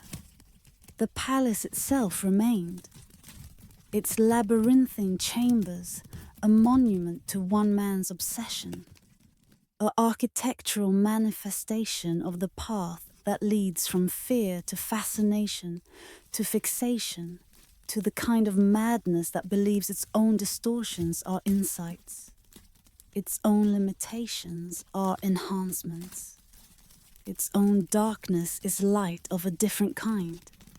The deepest chambers were sealed, too dangerous to navigate, too strange to repurpose, left as tombs for an obsession that had consumed a king and nearly consumed a kingdom. A reminder carved in stone and shadow of what happens when rulers confuse their personal obsessions with truth, their private visions with public good. their descent into darkness with a path that others should be forced to follow into depths that reveal nothing except the danger of believing that absence is presence, that void is fullness, that shadow is anything other than what it has always been. The space where light is not, waiting patiently for illumination to return and reveal what was hidden, what remained, what survived the years of imposed darkness, because some things persist even in shadow. Some truths survive even when kings forbid their speaking. Some light continues to exist even when obscured, waiting for the moment when curtains are pulled back and windows opened and the kingdom remembers how to live in brightness rather than shade. Across deserts where heat made the horizon shimmer with false water, where caravans had traded since before cities knew walls, where the very air seemed to carry weight in the stillness between wind and wind, there ruled a sultan who believed in absolute justice, a precision so perfect it became cruelty's sharpest instrument. He had come to power in the aftermath of chaos, during a period when law had collapsed and disputes were settled through violence. When the strong took what they wanted and the weak suffered without recourse. When justice was whatever those with power declared it to be. The Sultan had witnessed this chaos, had suffered under it, had seen his own family destroyed by lawlessness that masqueraded as freedom by injustice that claimed to be natural order. His response was understandable. To create a system so perfectly balanced that injustice would become impossible. To establish justice so absolute that no one could twist it to their advantage. To build a legal framework so precisely calibrated and adapted that fairness would be guaranteed through mathematics, rather than left to the unreliable judgments of fallible humans. He commissioned a great scale, built from materials gathered across his empire, gold from western mountains, silver from eastern mines, brass from southern forges, all calibrated with such exactness that it could measure a feather's weight against wind. The scale was an engineering marvel, a mechanism of such precision that its creation required craftsmen to develop new techniques, to achieve tolerances that exceeded anything previously attempted.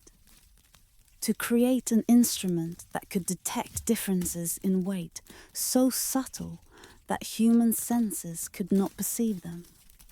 This scale became the center of his court, the arbiter of all disputes. He decreed that justice must be mathematically perfect, that every crime required punishment measured with absolute equivalence, that mercy itself was a form of corruption. An imbalance in the cosmic order he imagined himself maintaining. The logic seemed sound. If justice means giving each person what they deserve, then precise measurement of desert would create perfect justice.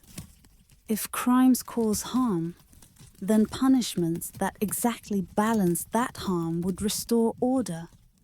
If the law was applied equally to all, measured with identical precision, regardless of rank or wealth or relationship, then the system would be fair in ways that human judgment, always influenced by bias and emotion, could never achieve.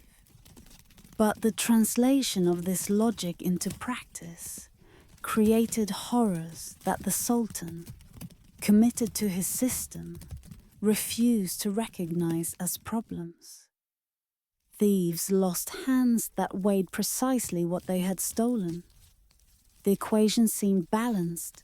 Property taken, property returned, with the thief's hand substituted for whatever object had been stolen. The scale determined the weight. A hand heavier than the stolen object would be trimmed. Fingers removed one by one until the weight matched exactly. A hand lighter than the stolen object meant the thief's punishment was insufficient, requiring additional payment in other body parts, other measurements of flesh, until balance was achieved. The surgeons who performed these amputations worked with scales beside their tables, weighing removed parts against samples that represented the stolen property, making adjustments to achieve perfect balance. They became experts in anatomy, knowing which joints to cut to achieve which weights, which bones contained more mass than others, which parts could be removed while leaving the victim alive, because death would unbalance the equation, would prevent the thief from making full restitution, would cheat justice of its mathematical precision. Debtors labored for days calculated to the minute of what they owed.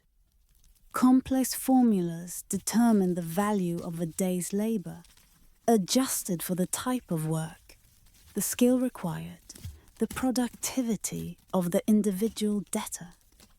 The calculations grew baroque in their complexity. A strong young man's day of labor might pay more debt than an old woman's.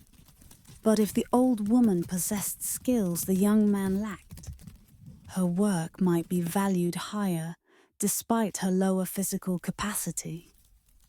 The debtors worked under supervision of timekeepers who measured their labor in increments so small that breaks for rest or food had to be calculated and added to the total time owed. A meal break of 20 minutes might extend the servitude by 20 minutes. A moment of fatigue that reduced productivity might require additional time to compensate for the decreased value of labor delivered during that moment. Even children who lied faced punishments calibrated to the weight of their falsehoods, measured in tears they were required to shed. The system for measuring tears was particularly bizarre. Children were held before the scale and made to cry, their tears collected in vessels whose weight was checked against the estimated weight of harm their lie had caused. How does one measure the weight of a lie? The Sultan's philosophers developed elaborate formulas, considering the importance of the truth obscured, the damage caused by the deception, the relationship between liar and deceived, all translated into weights that could be placed on the scale's panane and balanced against tears.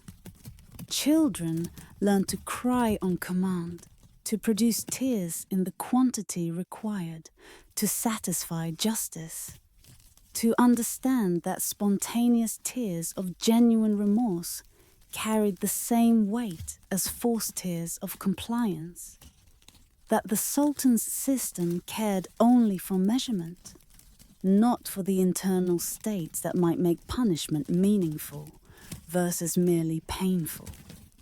The Sultan sat daily beside his scale, watching as his subjects' lives were reduced to measurements, to weights and counterweights, to an arithmetic of suffering he called righteousness. His throne was positioned directly next to the scale, allowing him to observe each case, to verify that his ministers were applying the system correctly, to ensure that justice maintained its mathematical purity.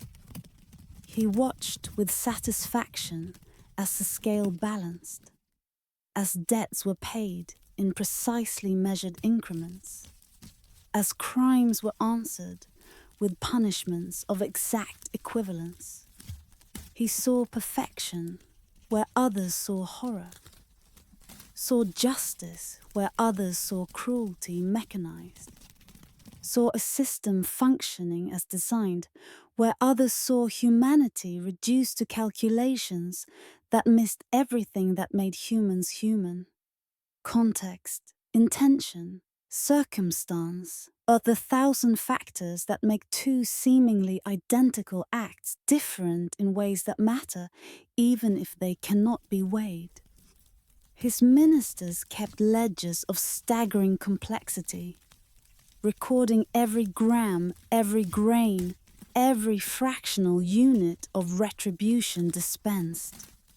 The ledgers filled rooms stacked from floor to ceiling, each one documenting cases resolved through measurement, lives altered through calculation, justice dispensed through arithmetic that grew more elaborate with each passing year. The palace scribes developed new symbols to express the mathematics of justice, creating equations that balanced crime against punishment, with such precision that human beings became merely variables in formulas etched on endless scrolls. The symbols multiplied as cases revealed complexities the original system had not anticipated. How to measure crimes against reputation, how to weigh emotional harm, how to calculate punishment for accidents versus intention. All translated into mathematical notation that became its own language, understood fully only by specialists trained in the Sultan's juridical arithmetic. Yet the scale itself began to fail. Perhaps the constant weighing wore upon its mechanisms. The brass and gold and silver subjected to stresses they were not designed to endure indefinitely. Perhaps the weight of so much calculated suffering proved too heavy, even for instruments crafted with such care. Perhaps there was some quality to its use that the craftsman had not anticipated. Some way that measuring humanity degraded the instrument doing the measuring. It began giving inconsistent readings, trembling when it should have been still, balancing when it should have tipped. A weight placed on one pan would register differently than it had the day before. The same object measured multiple times would yield different results. The precision the system required was being undermined by the very instrument that was meant to guarantee it. The Sultan, confronted with his instrument's imperfection, could not accept that his system might be flawed. The scale was not wrong. It could not be wrong because if it was wrong, then every judgment rendered using it was questionable. Every punishment potentially unjust, the entire edifice of perfect justice revealed as built on a foundation that was less reliable than the human judgment it was meant to replace. So he ordered new scales built, larger, more precise, constructed with even greater care and even more expensive materials. Each new scale was an improvement over the last in theory, incorporating refinements meant to eliminate the errors that had plagued previous versions, adding mechanisms to compensate for temperature and humidity, and all the environmental factors that might affect weight, creating instruments so complex they required teams of specialists just to operate and maintain. And the cycle continued. Justice pursued with such relentless accuracy that it ceased being justice at all, becoming instead a grinding mechanism that reduced human complexity to numbers, compassion to calculation, wisdom to weight measured on instruments that grew less reliable the more desperately the Sultan needed them to be perfect. The people learned to fear the scale more than crime itself. Better to suffer theft than to report it and watch the thief lose hands measured against property. Better to forgive debt than to send a debtor to labor measured in minutes. Better to accept a child's lie than to see that child forced to cry until tears reached the required weight. The scale, meant to guarantee justice, became instead an instrument that discouraged its pursuit, that made people prefer to handle disputes privately rather than submit them to a system that reduced human problems to mechanical measurements. Commerce suffered as people avoided formal contracts that might be enforced through the scale's justice. Trust became impossible when any debt, any disagreement, any accusation might be resolved through calculations that ignored context, that measured result without considering cause, that balanced harm without asking whether balance itself was the appropriate response. The Sultan died without heirs. He had never married, never formed the relationships that require the kind of flexibility and forgiveness and acceptance of imprecision that his system had trained him to reject. He died alone, attended only by servants who were there because they were paid, who performed their duties because their labor time was measured and compensated, who felt nothing for the man beside the scale because feeling unmeasurable and unbalanced had no place in the world he had created. His successor ordered the great scale dismantled, its precious metals melted and repurposed, its mechanisms destroyed so thoroughly that no one could resurrect the system it represented. The new Sultan established courts that relied on human judges, imperfect and sometimes biased, but capable of considering context, capable of mercy, capable of recognizing that justice is not arithmetic, that fairness cannot be weighed, that some truths are too complex to measure.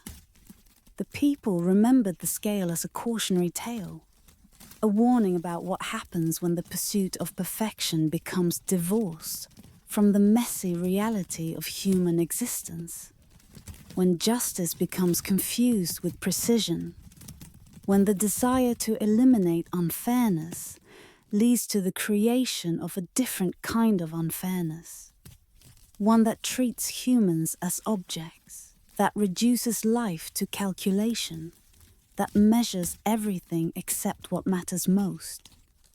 And in the archives, in the ledgers that filled rooms, there remained a record of the scale's justice, thousands of cases resolved with mathematical precision, thousands of punishments calibrated to the gram, thousands of lives altered through measurements that captured weight but missed meaning, that achieved balance but sacrificed wisdom, that created a kind of fairness so perfect it was indistinguishable from cruelty, so precise it had no room for the imprecision that makes us human, so absolute it became absolutely wrong in ways the Sultan devoted to his system never permitted himself to see.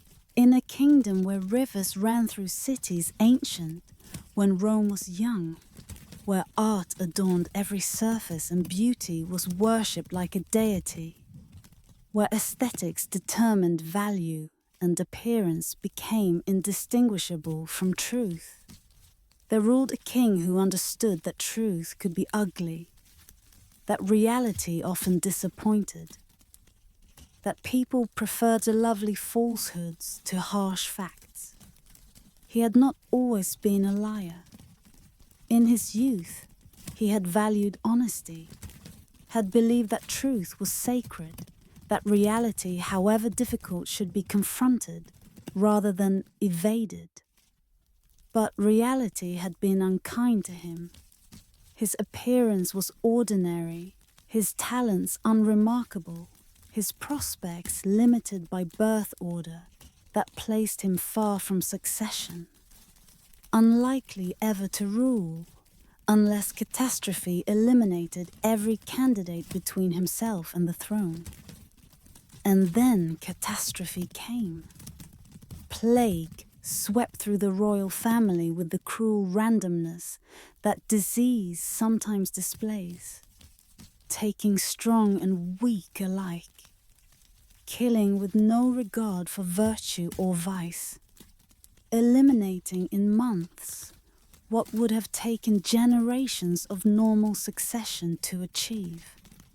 When the dying ended, he found himself king not because he was suited for it, but because he was alive. Because everyone better positioned had succumbed to fevers that physician could not cure. He ascended to a throne he had never expected to occupy, ruling a kingdom that was mourning, traumatized, looking for reassurance that the worst was over, that stability would return, that life could resume its normal patterns. And he discovered that people did not want truth about the challenges they faced, did not want honest assessment of the plague's damage, did not want realistic timelines for recovery. They wanted comfort. They wanted reassurance. They wanted beautiful lies more than ugly truths. So he gave them what they wanted. He built his reign on this understanding, transforming governance into performance, truth into whatever sounded most pleasing when spoken aloud. The transformation was gradual, each lie seemingly justifiable on its own, each falsehood presented as the kind of diplomatic smoothing that rulers have always practiced. But the lies accumulated, grew larger, became more central to his rule until truth became the exception rather than the rule, until honesty became something that happened accidentally rather than deliberately. His court painters created scenes of abundant harvests, painted on canvas, while real fields lay barren.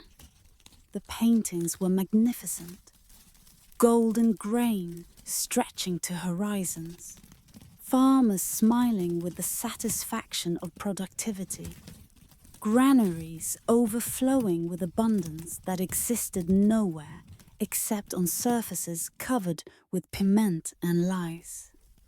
The paintings hung in palaces and public buildings, creating an official reality that contradicted what people could see by walking through actual fields, by visiting actual granaries, by confronting the actual scarcity that made daily survival increasingly difficult. But the paintings were beautiful, and beauty had power that truth lacked. When people saw the paintings, they felt momentarily better, could imagine that somewhere, if not in their province, then in another, the harvests were indeed as abundant as depicted, that the kingdom as a whole was prosperous, even if their particular corner of it struggled. His musicians composed songs of military victories that had never occurred, of enemies who had never surrendered, of glory that existed only in melody and verse. The songs were stirring, designed to inspire pride, to create emotional resonance that historical accuracy could not match. They told of battles won through courage and cunning, of foreign kings bowing before the superior might and wisdom of their own ruler, of an empire expanding in ways that existed in music, but not in maps.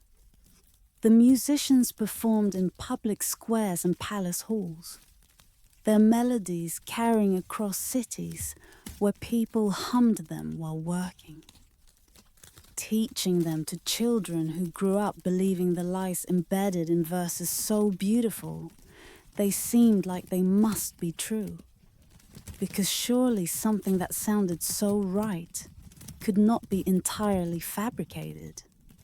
His architects designed magnificent buildings as facades only, gorgeous fronts with nothing behind them but scaffolding and empty air. The facades were architectural marvels, demonstrating design principles and aesthetic innovations that would have been impossible in functional buildings that had to support weight, enclosed space, serve actual purposes. Freed from the constraints of functionality, the facades could achieve perfection of appearance, could be exactly as beautiful as imagination could conceive, uncompromised by practical concerns. The kingdom became a theatre, all surface and spectacle, where every pronouncement was crafted for its aesthetic rather than its accuracy. Government became performance art, with policies announced not because they would be implemented, but because they sounded good in proclamation, because they created the appearance of action, because appearance had become more important than substance, in a realm where beauty was the highest value, and truth was merely one aesthetic option among many, and not necessarily the most pleasing one. The people learned to navigate this landscape of beautiful lies. They learned to distinguish between what was announced and what was actual, between what was proclaimed and what was implemented, between the facade and what lay behind it. They applauded proclamations they knew were false, knowing that to question was to risk the king's displeasure, knowing that the king valued the performance of agreement more than the substance of truth. They cheered announcements of prosperity while their children went hungry, the cheering becoming its own kind of performance. A collective agreement to participate in the fiction because participation was required, because refusing to applaud was dangerous, because it was easier to clap for lies than to speak uncomfortable truths that no one wanted to hear, and that the king would punish for speaking. They celebrated victories in wars they knew were being lost, waving banners for armies that were in retreat, singing songs of conquest about territories that were being surrendered, maintaining the fiction because the fiction was what the king demanded and what their fellow citizens seemed willing to accept, or at least to pretend to accept, creating a hall of mirrors where no one was sure who was fooled and who was pretending, where even skeptics performed belief because the cost of honesty was too high. To question was to shatter the illusion, and the king punished those who brought ugliness of truth into his beautiful constructed world.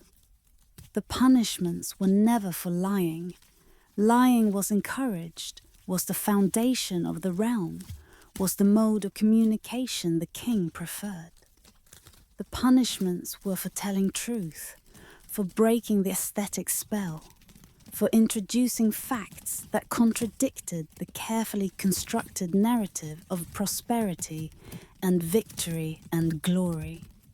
Philosophers were exiled for seeking accuracy, sent to distant provinces or foreign lands where their questions would not disturb the capital's carefully maintained illusions. The philosophers had committed no crime except asking whether proclamations matched reality, whether paintings depicted what existed or what was imagined, whether victories announced had actually occurred or were merely composed like music, beautiful in sound but fictional in content. Historians were replaced with poets. The study of the past transformed from investigation of what happened to creation of narratives that served present purposes, that made the current king seem inevitable. His reign a culmination of history rather than an accident of plague.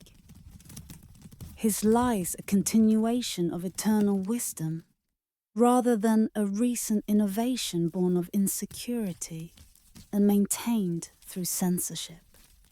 Scientists were asked to make their discoveries sound more pleasing to the royal ear, to sacrifice precision for prettiness, to describe their findings in language that was beautiful rather than accurate, to recognize that truth in the king's realm was subordinate to aesthetics, that a lovely lie was preferable to an ugly fact, that knowledge that could not be made beautiful was knowledge that should perhaps remain undisclosed.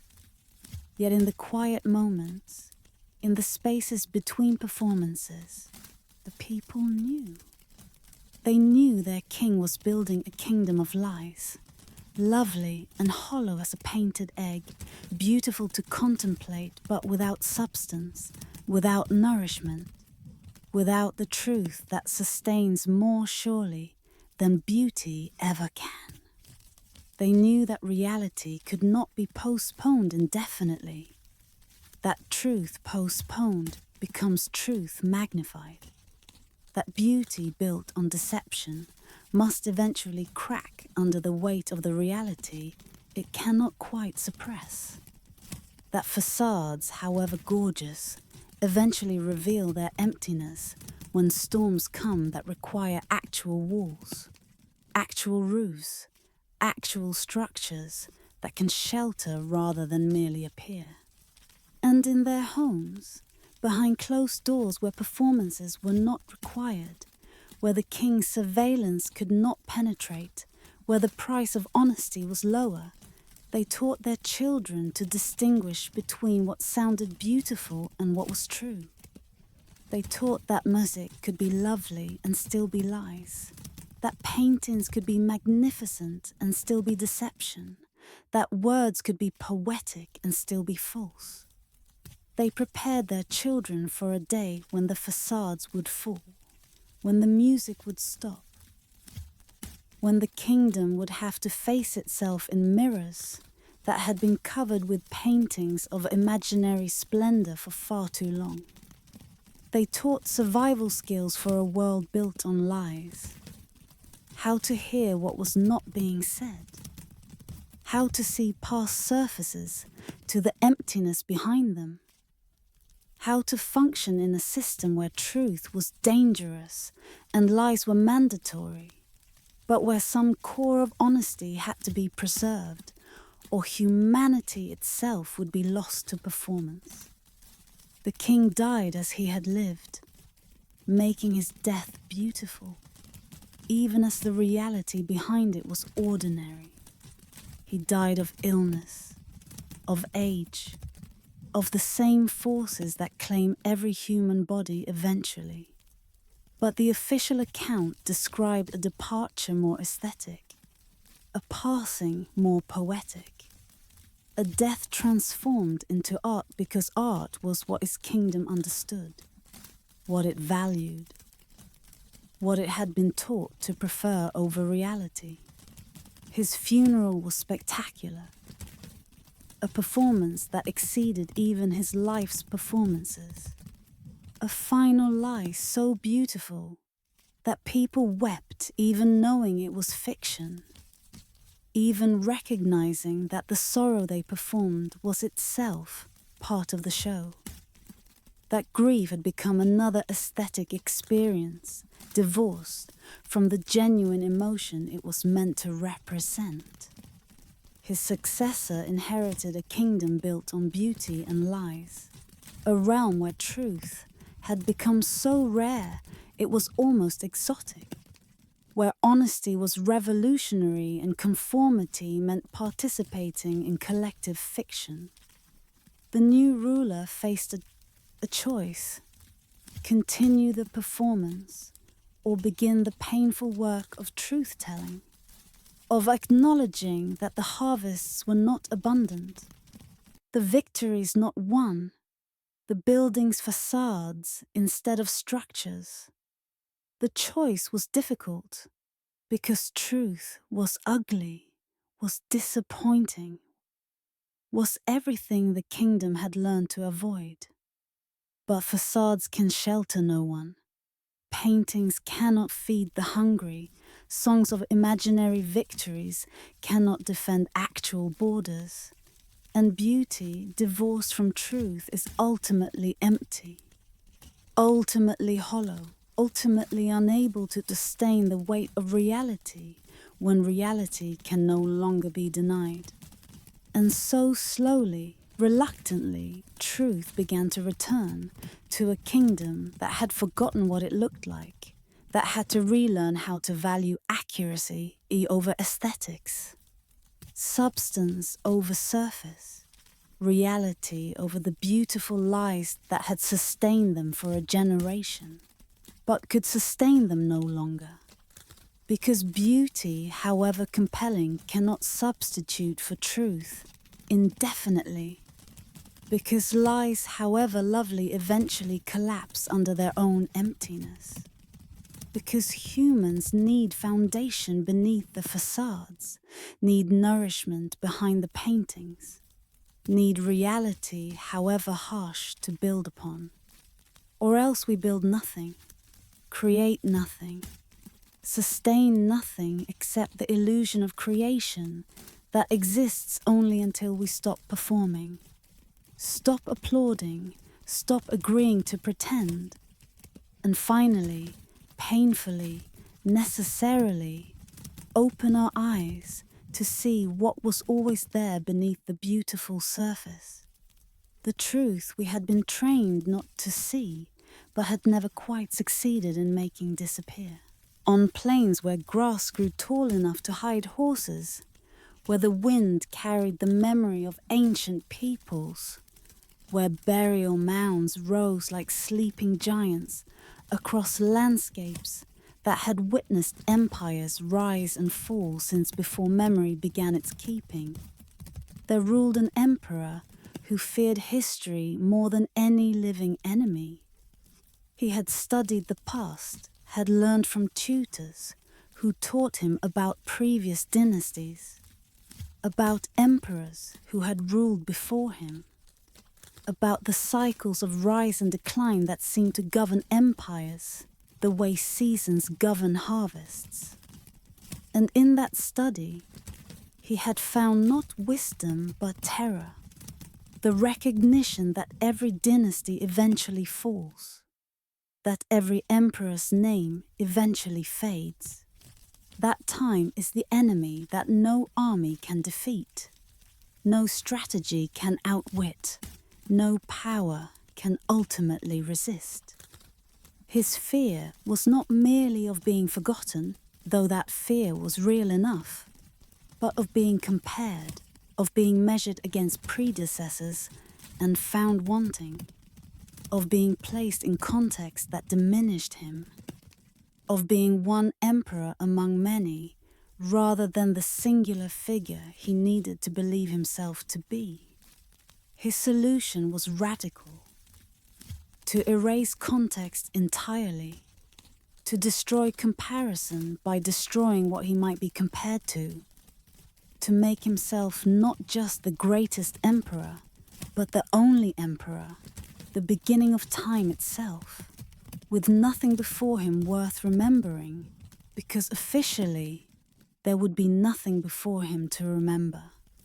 He believed the past was a burden, that memory itself was a form of rebellion, that to truly control the present, he must erase everything that came before. The logic was totalitarian in its completeness. If people had no memory of other rulers, they would have no basis for judging whether their current ruler was good or bad, competent or incompetent, just or tyrannical. If all they knew was the present emperor, then the present emperor would define what emperors are, what rule means, what was normal and what was exceptional. He ordered the destruction of all records predating his reign, the burning of genealogies, the toppling of monuments that honored ancestors. The purge was systematic, thorough, conducted with a kind of bureaucratic efficiency that turned destruction into administrative routine. Teams of officials moved through the empire cataloguing what existed before ordering its elimination, creating lists of what would be unmade, inventories of history that would themselves be destroyed once the objects they described no longer existed. Genealogies were particularly targeted because they created chains of identity stretching back through generations, because they positioned individuals within families and families within histories that predated the emperor's reign. Every family maintained genealogies, records of ancestors that connected living descendants to the past, that provided context and identity, that said, you come from these people, you carry these names, you inherit these legacy. The officials collected these genealogies, removed them from family shrines and private archives, gathered them in central locations where they were publicly burned. The fires consumed generations of memory, reduced carefully maintained records to ash, severed the connections between past and present that the documents had preserved. Families watched their histories burn, knowing that when the fires died, they would officially become people without past, individuals without lineage, present tense beings disconnected from the generations that had produced them. His scribes worked in teams to rewrite history, creating a new past where the world began with his coronation, when nothing of consequence occurred before his throne was established. The new histories were elaborate fabrications, composed with attention to detail that made them plausible, that created a consistent narrative where the emperor appeared not as a usurper of history, but as its inevitable culmination, the moment toward which all previous time had been building, even though that previous time was being systematically erased. They composed chronicles of his dynasty stretching back generations, inventing ancestors who had never lived, fabricating traditions that had never existed. The fictional ancestors were given names, dates, accomplishments. They were described with specificity that suggested authenticity. This ancestor conquered that region in that year. This ancestor established that institution. This ancestor married that foreign princess to create that alliance. The fabricated traditions were embedded in the present, given ancient origins that made them seem immemorial when they were actually contemporary inventions. The empire was given a manufactured memory, a past tailored to justify his present, to make his rule seem inevitable, foretold, destined by forces that existed only in documents written the previous week. The manufactured memory served multiple purposes. It legitimized his power by creating historical precedent for it. It provided models of proper behavior that just happened to align with what he wanted his subjects to do. It created the illusion of continuity where there was actually rupture, revolution. The violent imposition of a new order that wanted to pretend it was the natural continuation of an old order that had never existed. He built monuments massive structures that dominated the landscape. But these monuments commemorated nothing. No battles, no heroes, no historical moments. They existed purely as markers of his reign, blank slates of stone and metal that said only, "I was here, I ruled, nothing before me matters." They stood like tombstones over the grave of memory itself, each one a declaration of erasure, a victory of forgetting over remembering. The monuments were enormous, requiring years to construct, consuming resources that might have built cities or fed populations, or any other thousand things that empires need to thrive. But they served his purpose. They were impossible to ignore. They dominated sightlines across entire regions. They announced in stone that could last millennia that this emperor had ruled here, that his reign was the only reign worth commemorating, that whatever came before or after was subordinate to this moment, this rule, this singular presence that demanded acknowledgement while refusing to acknowledge anyone who had come before. The people adapted, as people do. They forgot their true histories, or claimed to forget, or hid their remembering so deep it became like a dream that might not be real. The forgetting was partly genuine. When official histories are rewritten and old records destroyed, when even speaking of the past becomes dangerous, genuine knowledge fades as those who remember die and those who come after know only what they have been taught, which is what the emperor wanted them to know, rather than what had actually occurred. But the forgetting was also performance.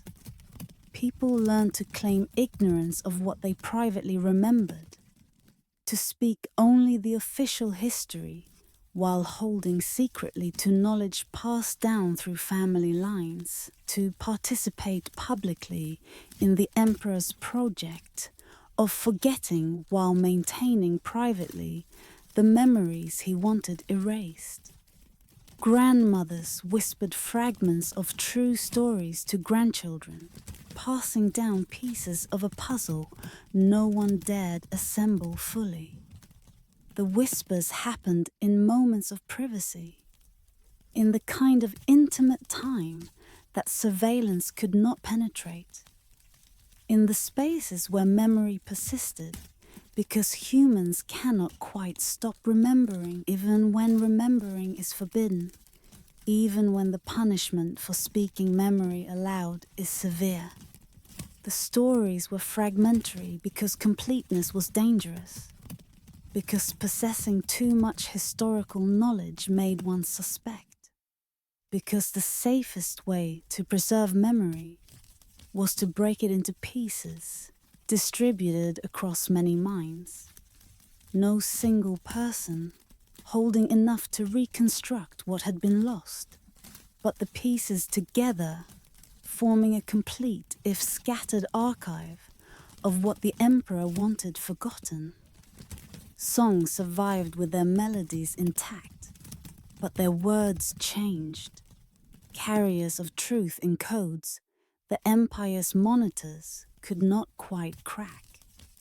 The melodies were old, some dating back generations or centuries, familiar to people who had learned them in childhood before the emperor's campaign of forgetting began.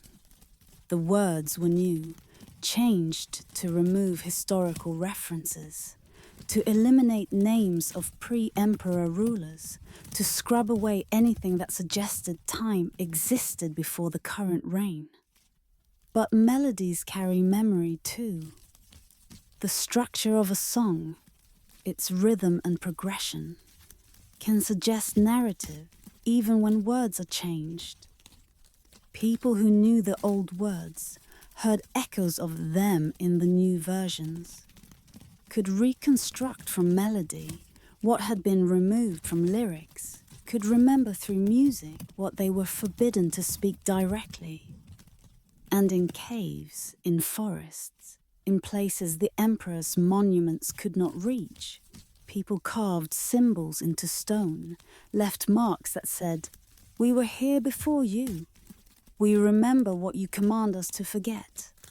We hold the truth of our existence against your insistence that we began when you began. That we are only what you say we are. That history is whatever the present moment requires it to be." The carvings were risky. Anyone caught making them faced execution or worse.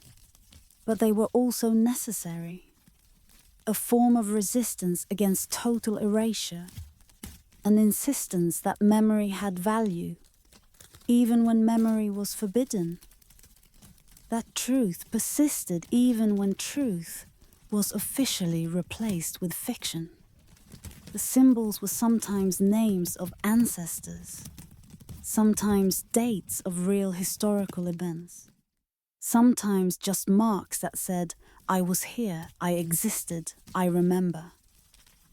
In the simplest possible terms, they were hidden in places that required effort to reach, that most people would never visit, that the emperor's enforcers were unlikely to discover. They were messages to the future, to a time when perhaps the emperor's campaign of forgetting might have ended, when memory might again be permitted, when the truth carved into stone might emerge from hiding to contradict the official history that had replaced it.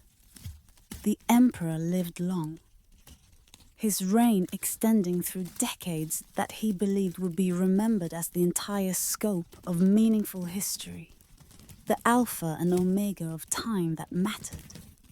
He grew old surrounded by monuments to forgetting, by histories he knew were fabricated, but had repeated so often they began to feel true even to him, by a population that performed the forgetting he demanded while maintaining in secret the memories he could not quite destroy. When he died, the empire faced crisis, not because his death created instability, but because his entire system was built on the fiction that he was eternal, that his reign would never end, that what came after him was literally unthinkable because official history taught that nothing meaningful existed before him, and therefore nothing meaningful could exist after him. His successor, a son who had been raised in the manufactured history, who knew no other version, attempted to continue the project of forgetting, adding his father to the short list of emperors whose existence was permitted to be remembered while continuing to erase everyone who came before. But the project was unsustainable. Memory is resilient, more resilient than stone, more persistent than imperial decrees. Gradually, the old histories began to resurface. People who had whispered fragments to grandchildren found that those grandchildren, now grown, were willing to speak more loudly. Scholars who had hidden old texts brought them out of hiding. The symbols carved in caves and forests were discovered, decoded, recognized as authentic histories that contradicted the official narrative. The revelation was painful for a society that had been taught one version of its past, only to discover that version was entirely fabricated. It created identity crisis, made people question what else they believed that might be false, undermined trust in institutions that had participated in the emperor's deception. But it also created liberation. To recover authentic history was to recover complexity, to understand themselves as inheritors of a past richer and more varied than the emperor's simplified narrative had allowed. They were not people who began with the emperor's coronation, but people with roots stretching back through centuries of change and continuity, of multiple dynasties and numerous emperors, of histories that were their actual inheritance rather than fabrications imposed on them. The monuments to forgetting remained, too massive to easily remove, too much part of the landscape to simply disappear. But their meaning changed. They became monuments to the danger of erasure, warnings about what happens when rulers try to control the past, reminders that memory is powerful, that truth persists, that attempts to impose forgetting ultimately fail because humans are remembering creatures, because our nature is to connect past to present to future, because we cannot be reduced to present tense beings, however much rulers might wish to make us so. And the empire learned, or relearned, what the emperor had tried to make them forget. That history is not burden, but context. Not rebellion, but foundation. Not the enemy of power, but the ground on which sustainable pole must be built. That rulers who try to erase the past create only temporary illusions that collapse when those rulers die, leaving behind not the eternal reign they imagined, but ruins that serve as monuments to the futility of fighting against the human need to remember, to know where we came from, to understand ourselves as part of continuities that extend far beyond any single life or reign or monument. However massive, however loudly it proclaims that nothing before it matters, however insistently it demands that we forget what we cannot, will not, must not forget if we are to remain fully human. In lands where spices grew and monsoons marked the calendar, where temples rose in stone gardens that seemed to hold conversations with the sky, where the very air felt sacred in ways that required no explanation, because sanctity was woven into the fabric of daily life. There ruled a king who believed heaven could be bought, that salvation was a transaction like any other, that sufficient gold could purchase entry to whatever afterlife his priests described. His religion had not always been transactional. In his youth, he had been taught that devotion meant service, that faith expressed itself in ethical living, that the divine valued the condition of the heart over the weight of donations. But somewhere in the journey from prince to king, religion had transformed for him from relationship to commodity, from spiritual practice to spiritual commerce, from something he was to something he could buy.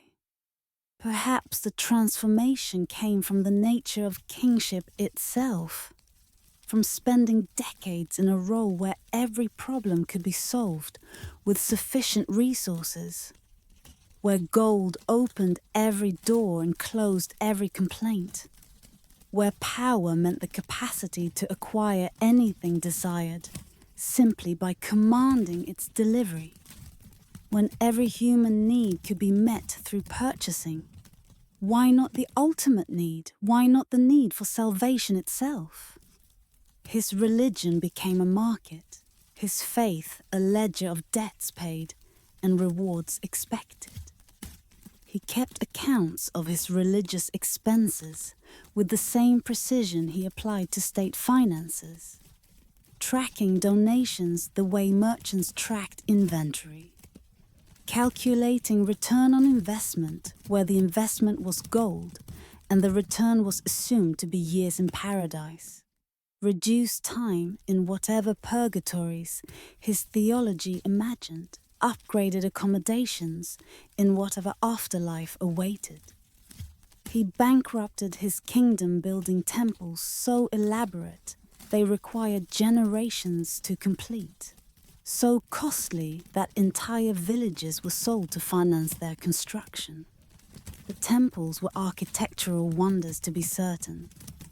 Soaring towers carved with such intricacy that each one represented thousands of hours of skilled labor.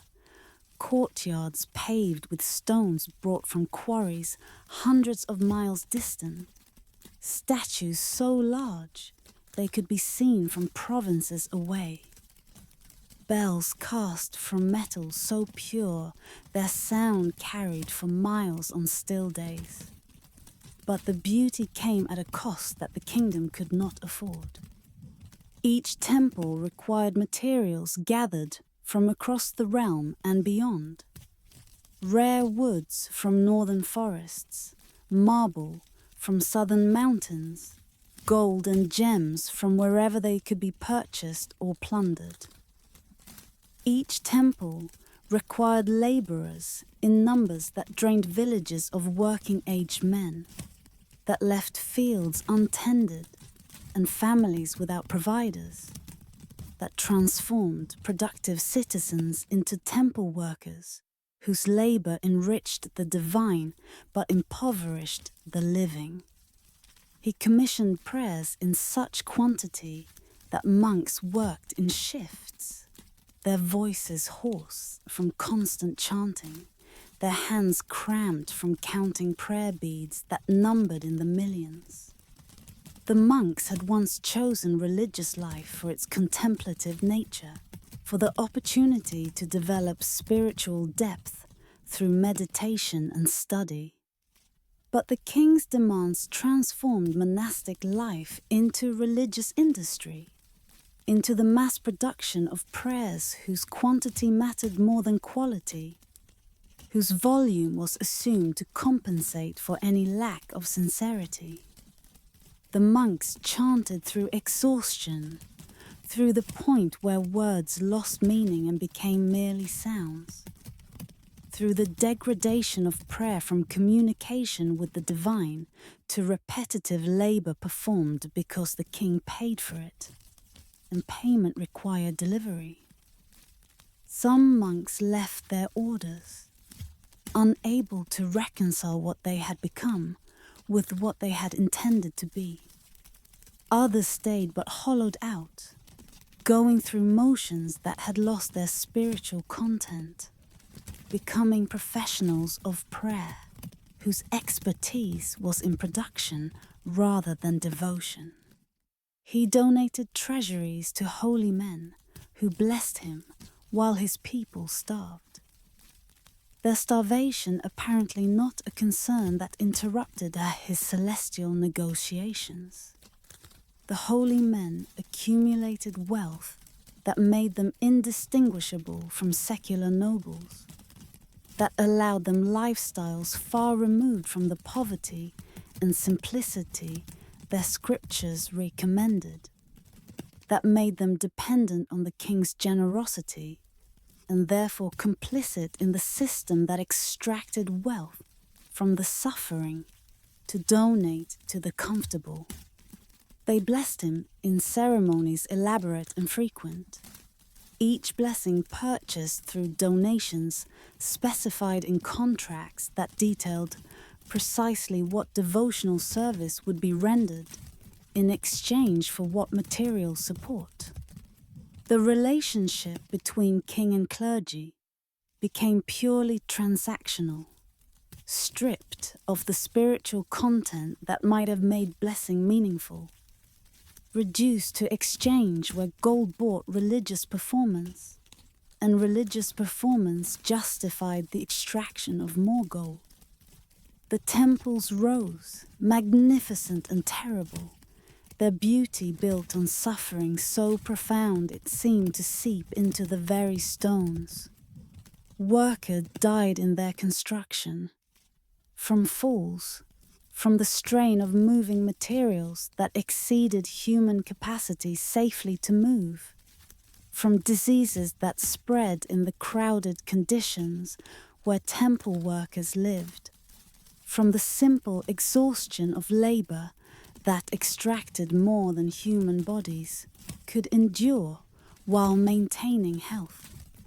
Their deaths were recorded, if at all, as statistics in construction accounts, numbers representing labor units lost rather than lives ended.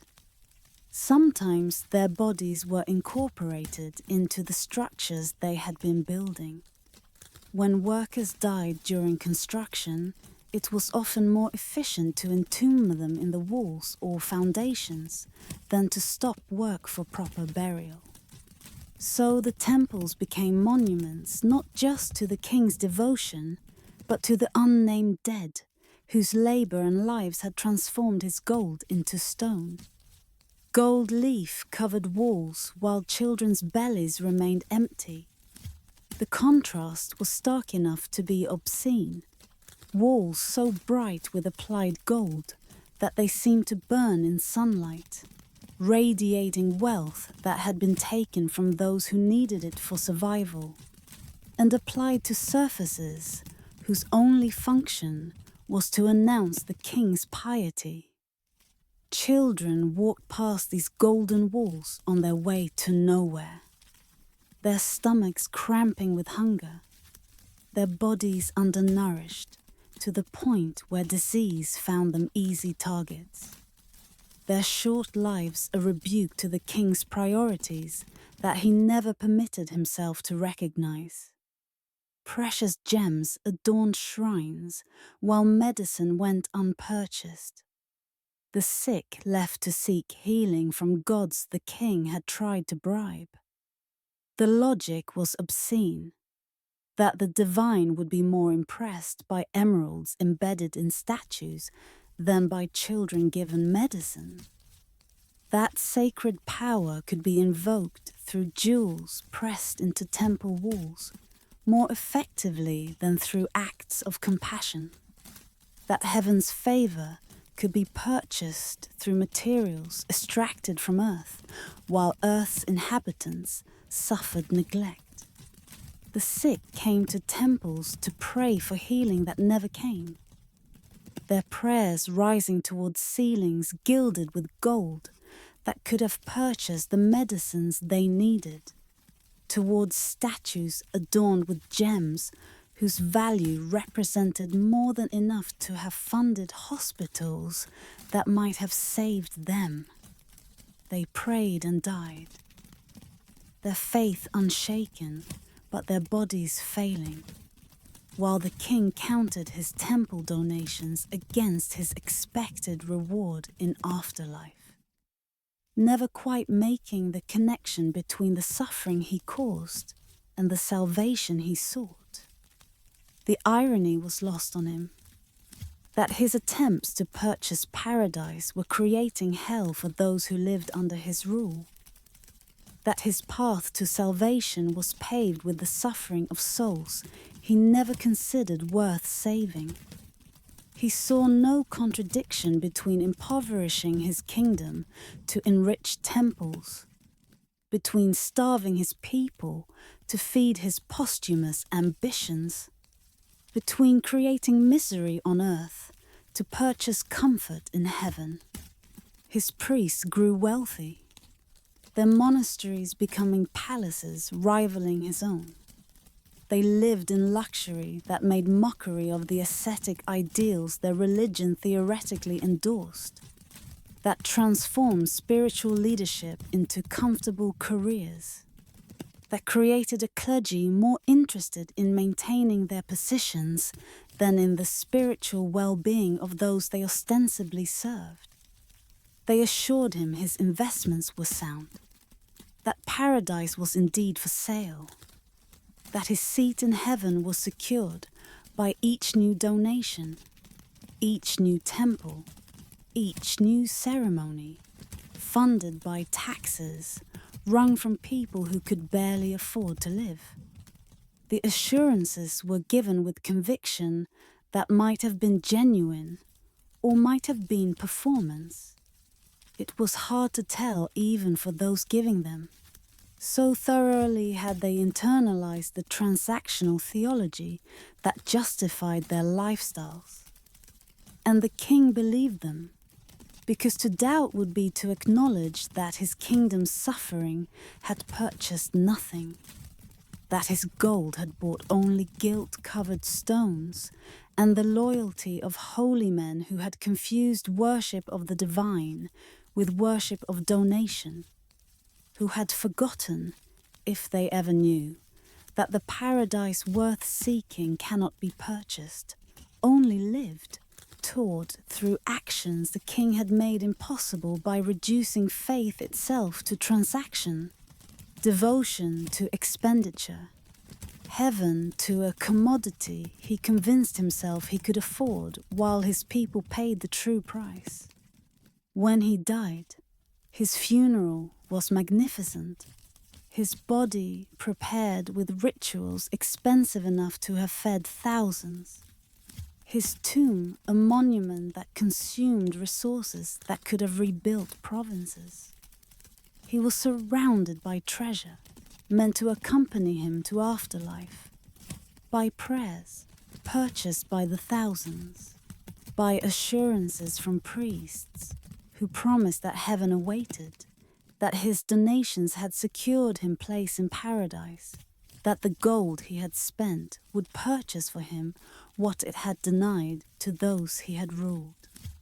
And perhaps it did.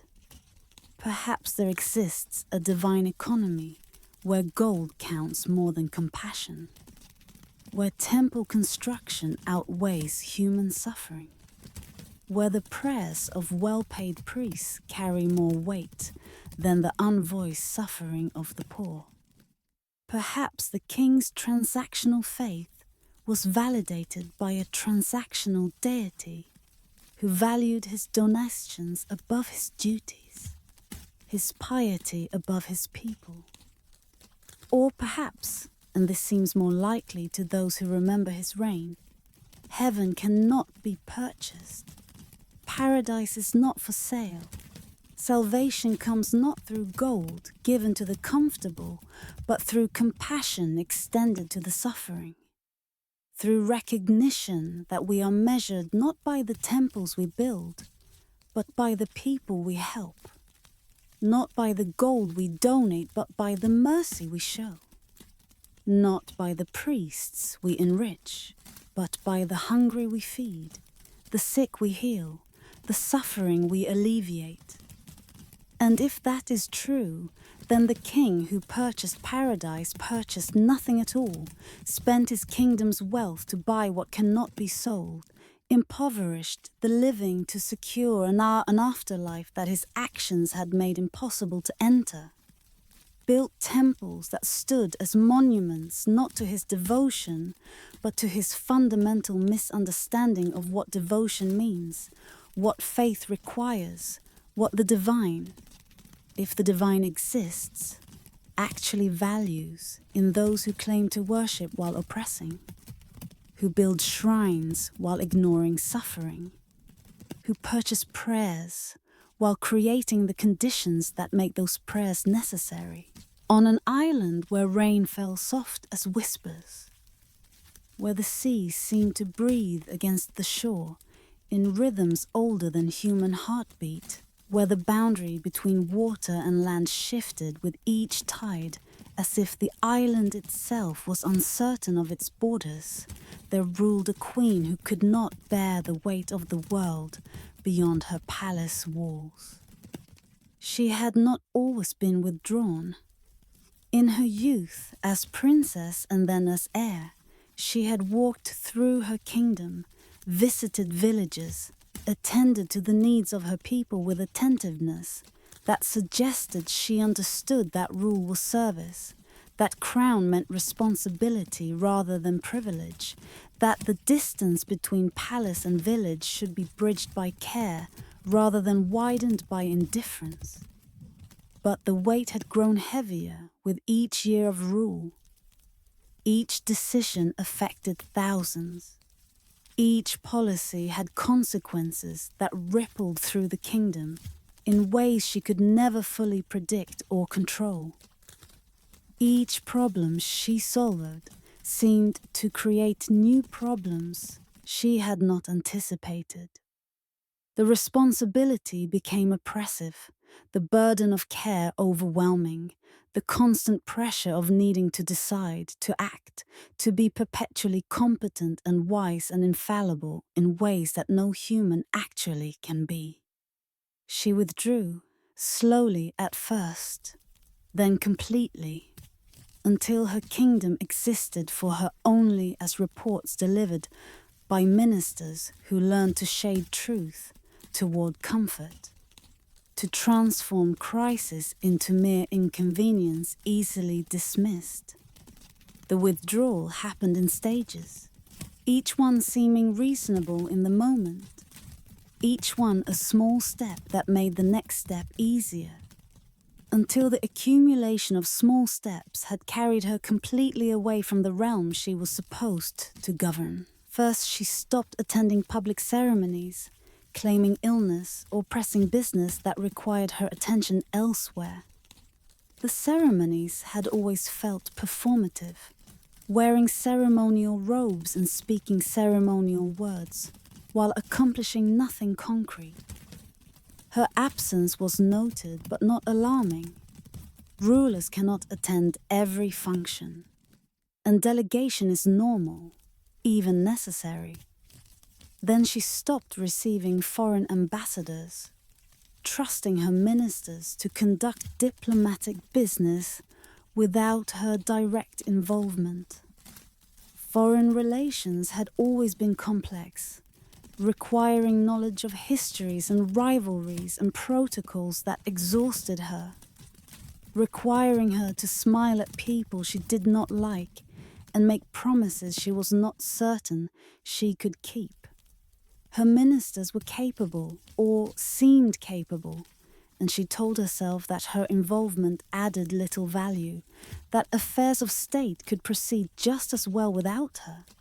Her chambers became smaller, more enclosed. She moved from the throne room to a smaller receiving room, then to her private quarters, finally to a single chamber where she spent years seeing no one but a handful of servants who had mastered the art of silence.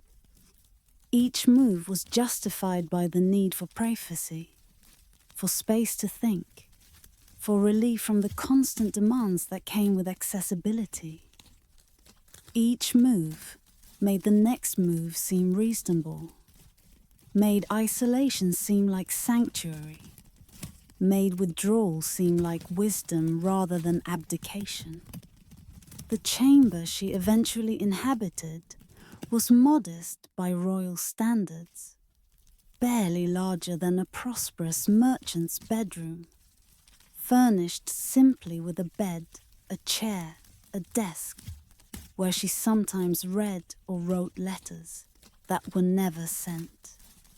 The window looked onto gardens she never entered, landscapes she observed but did not inhabit, a world that continued beyond the glass, but that she had ceased to be part of in any meaningful sense. Her kingdom rotted around her absence. Laws went unenacted because she did not sign them, because her approval was technically required even though she was unavailable to give it, because her ministers lacked the authority to implement policies without royal consent that was no longer forthcoming. Disputes went unresolved because the ultimate court of appeal was the Queen. But the Queen had made herself inaccessible, creating a judicial system that could proceed to a point but could not finish cases that required royal judgment. Enemies gathered at borders that had no defender, only the ghost of authority, embodied in a queen who had ceased to govern, ceased to appear. ceased to exist for her people in any way but rumor and bitter memory. The enemies were cautious at first, testing the borders with small incursions to see if response would come. When no response came, when border violations went unanswered, when it became clear that the kingdom had no effective leadership, the incursions became bolder, more frequent, transforming from tests into invasions that took territory without facing meaningful resistance.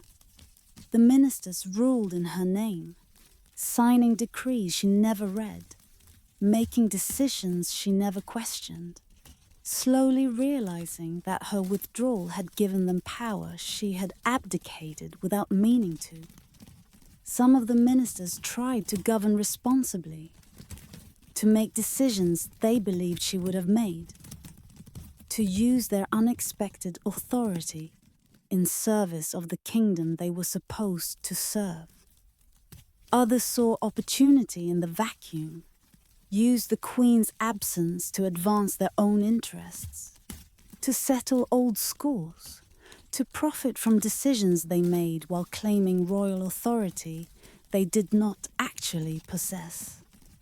The kingdom became a ship with no captain, drifting on currents of accumulated decisions made by people who served their own interests while claiming to serve a queen who had become more myth than monarch, more absence than authority. The drift was slow, barely perceptible year to year, but over the years of her withdrawal, the cumulative effect was profound. A kingdom that had been prosperous became struggling. A realm that had been respected became vulnerable. A people who had been cared for became neglected. In her chamber, she sat by windows that looked onto gardens she never entered, watching seasons change on the trees she would never touch.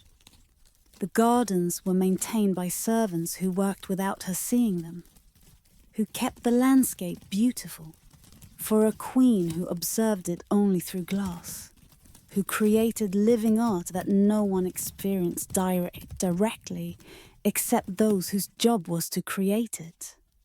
She watched autumn leaves fall, winter snow accumulate, spring blossoms emerge, summer growth surge, year after year of natural cycles that continued regardless of human involvement, that demonstrated that the world proceeded whether she participated or not. Perhaps the observation was comforting. If the seasons continued without her intervention, perhaps the kingdom could as well. Perhaps her absence mattered less than her presence had seemed to demand. Perhaps withdrawal was wisdom, recognition that the world did not need her as much as the burden of rule had suggested it did. She read, filling hours with books that took her into other worlds, other times, other lives that required nothing of her except attention. The reading was voracious, consuming, an escape into narratives that had beginnings and endings and arcs that made sense in ways that governing never had, that presented problems with solutions rather than the endless series of partial answers and new problems that real rule had offered. She painted, creating landscapes from imagination or from the view beyond her window, transforming observation into art that existed in 2 dimensions rather than the full complexity of 3-dimensional reality. The paintings were sometimes skill, showing genuine talent that might have been developed further if she had devoted to it the time and attention she had once given to governing. But mostly they were just adequate, the work of someone filling time rather than pursuing mastery.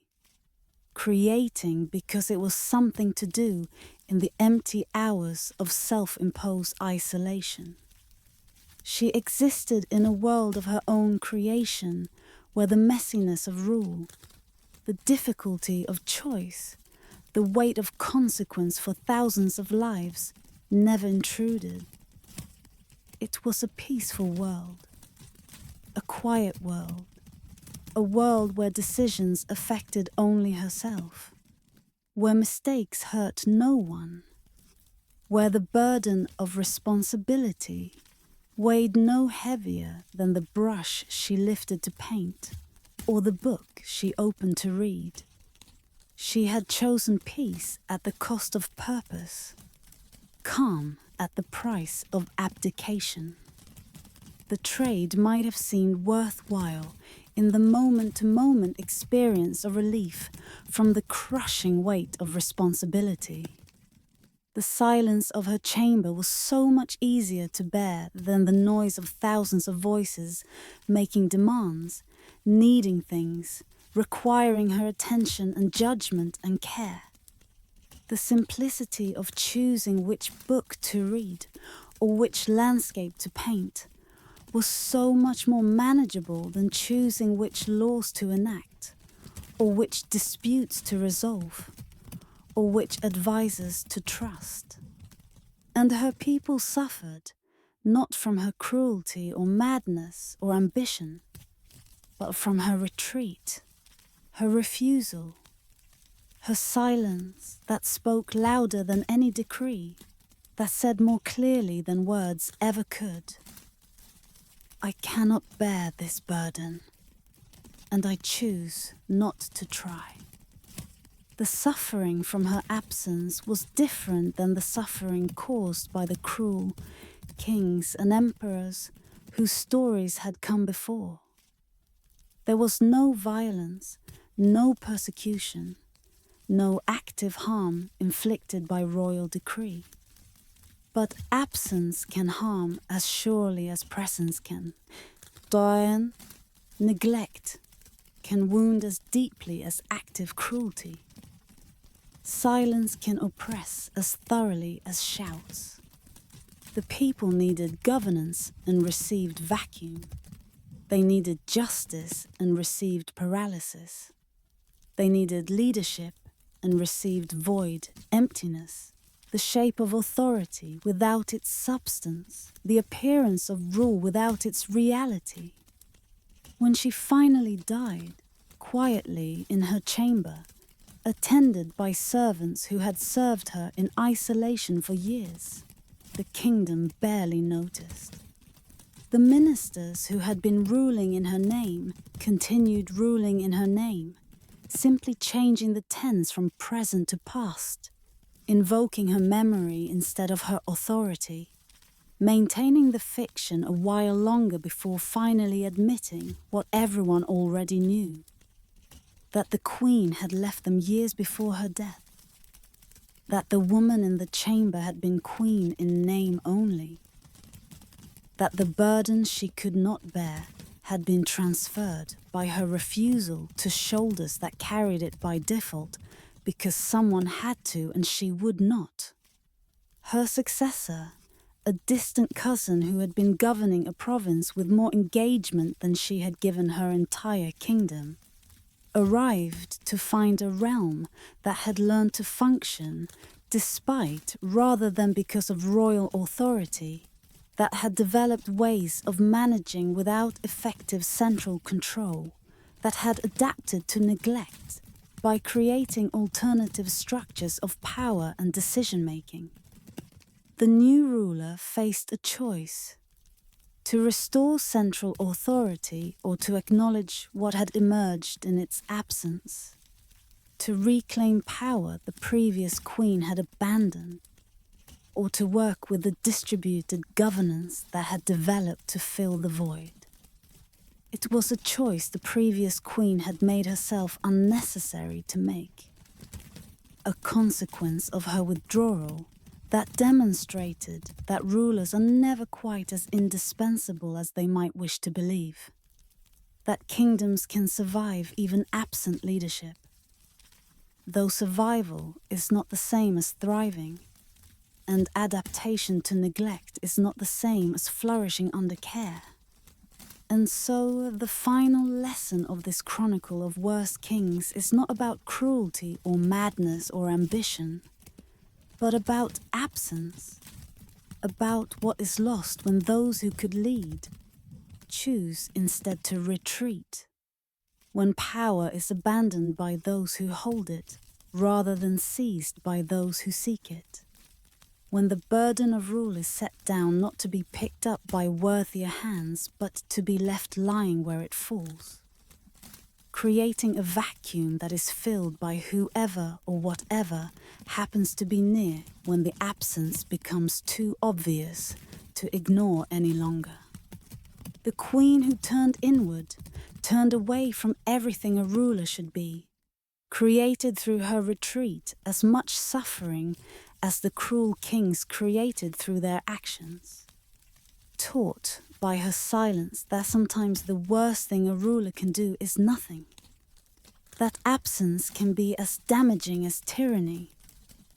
That peace purchased through withdrawal from responsibility is not peace at all, but merely personal comfort, bought at the price of collective suffering. A trade that no ruler with any understanding of what rule means would ever choose to make, but which she made because she could not bear the burden, because the weight was too heavy, because she chose her own peace over her people's needs, chose her own quiet over their welfare, chose herself over the realm she was meant to serve. And in that choice became through inaction rather than action, through silence rather than decree, through absence rather than presence, as destructive as any tyrant who actively oppressed, as damaging as any madman who actively destroyed, as cruel in her neglect as others were in their violence, teaching the final lesson that power abandoned is power misused, that duty refused is duty violated, that a throne left empty is as dangerous to a kingdom as a throne occupied by someone who should never have been permitted to sit upon it. The end.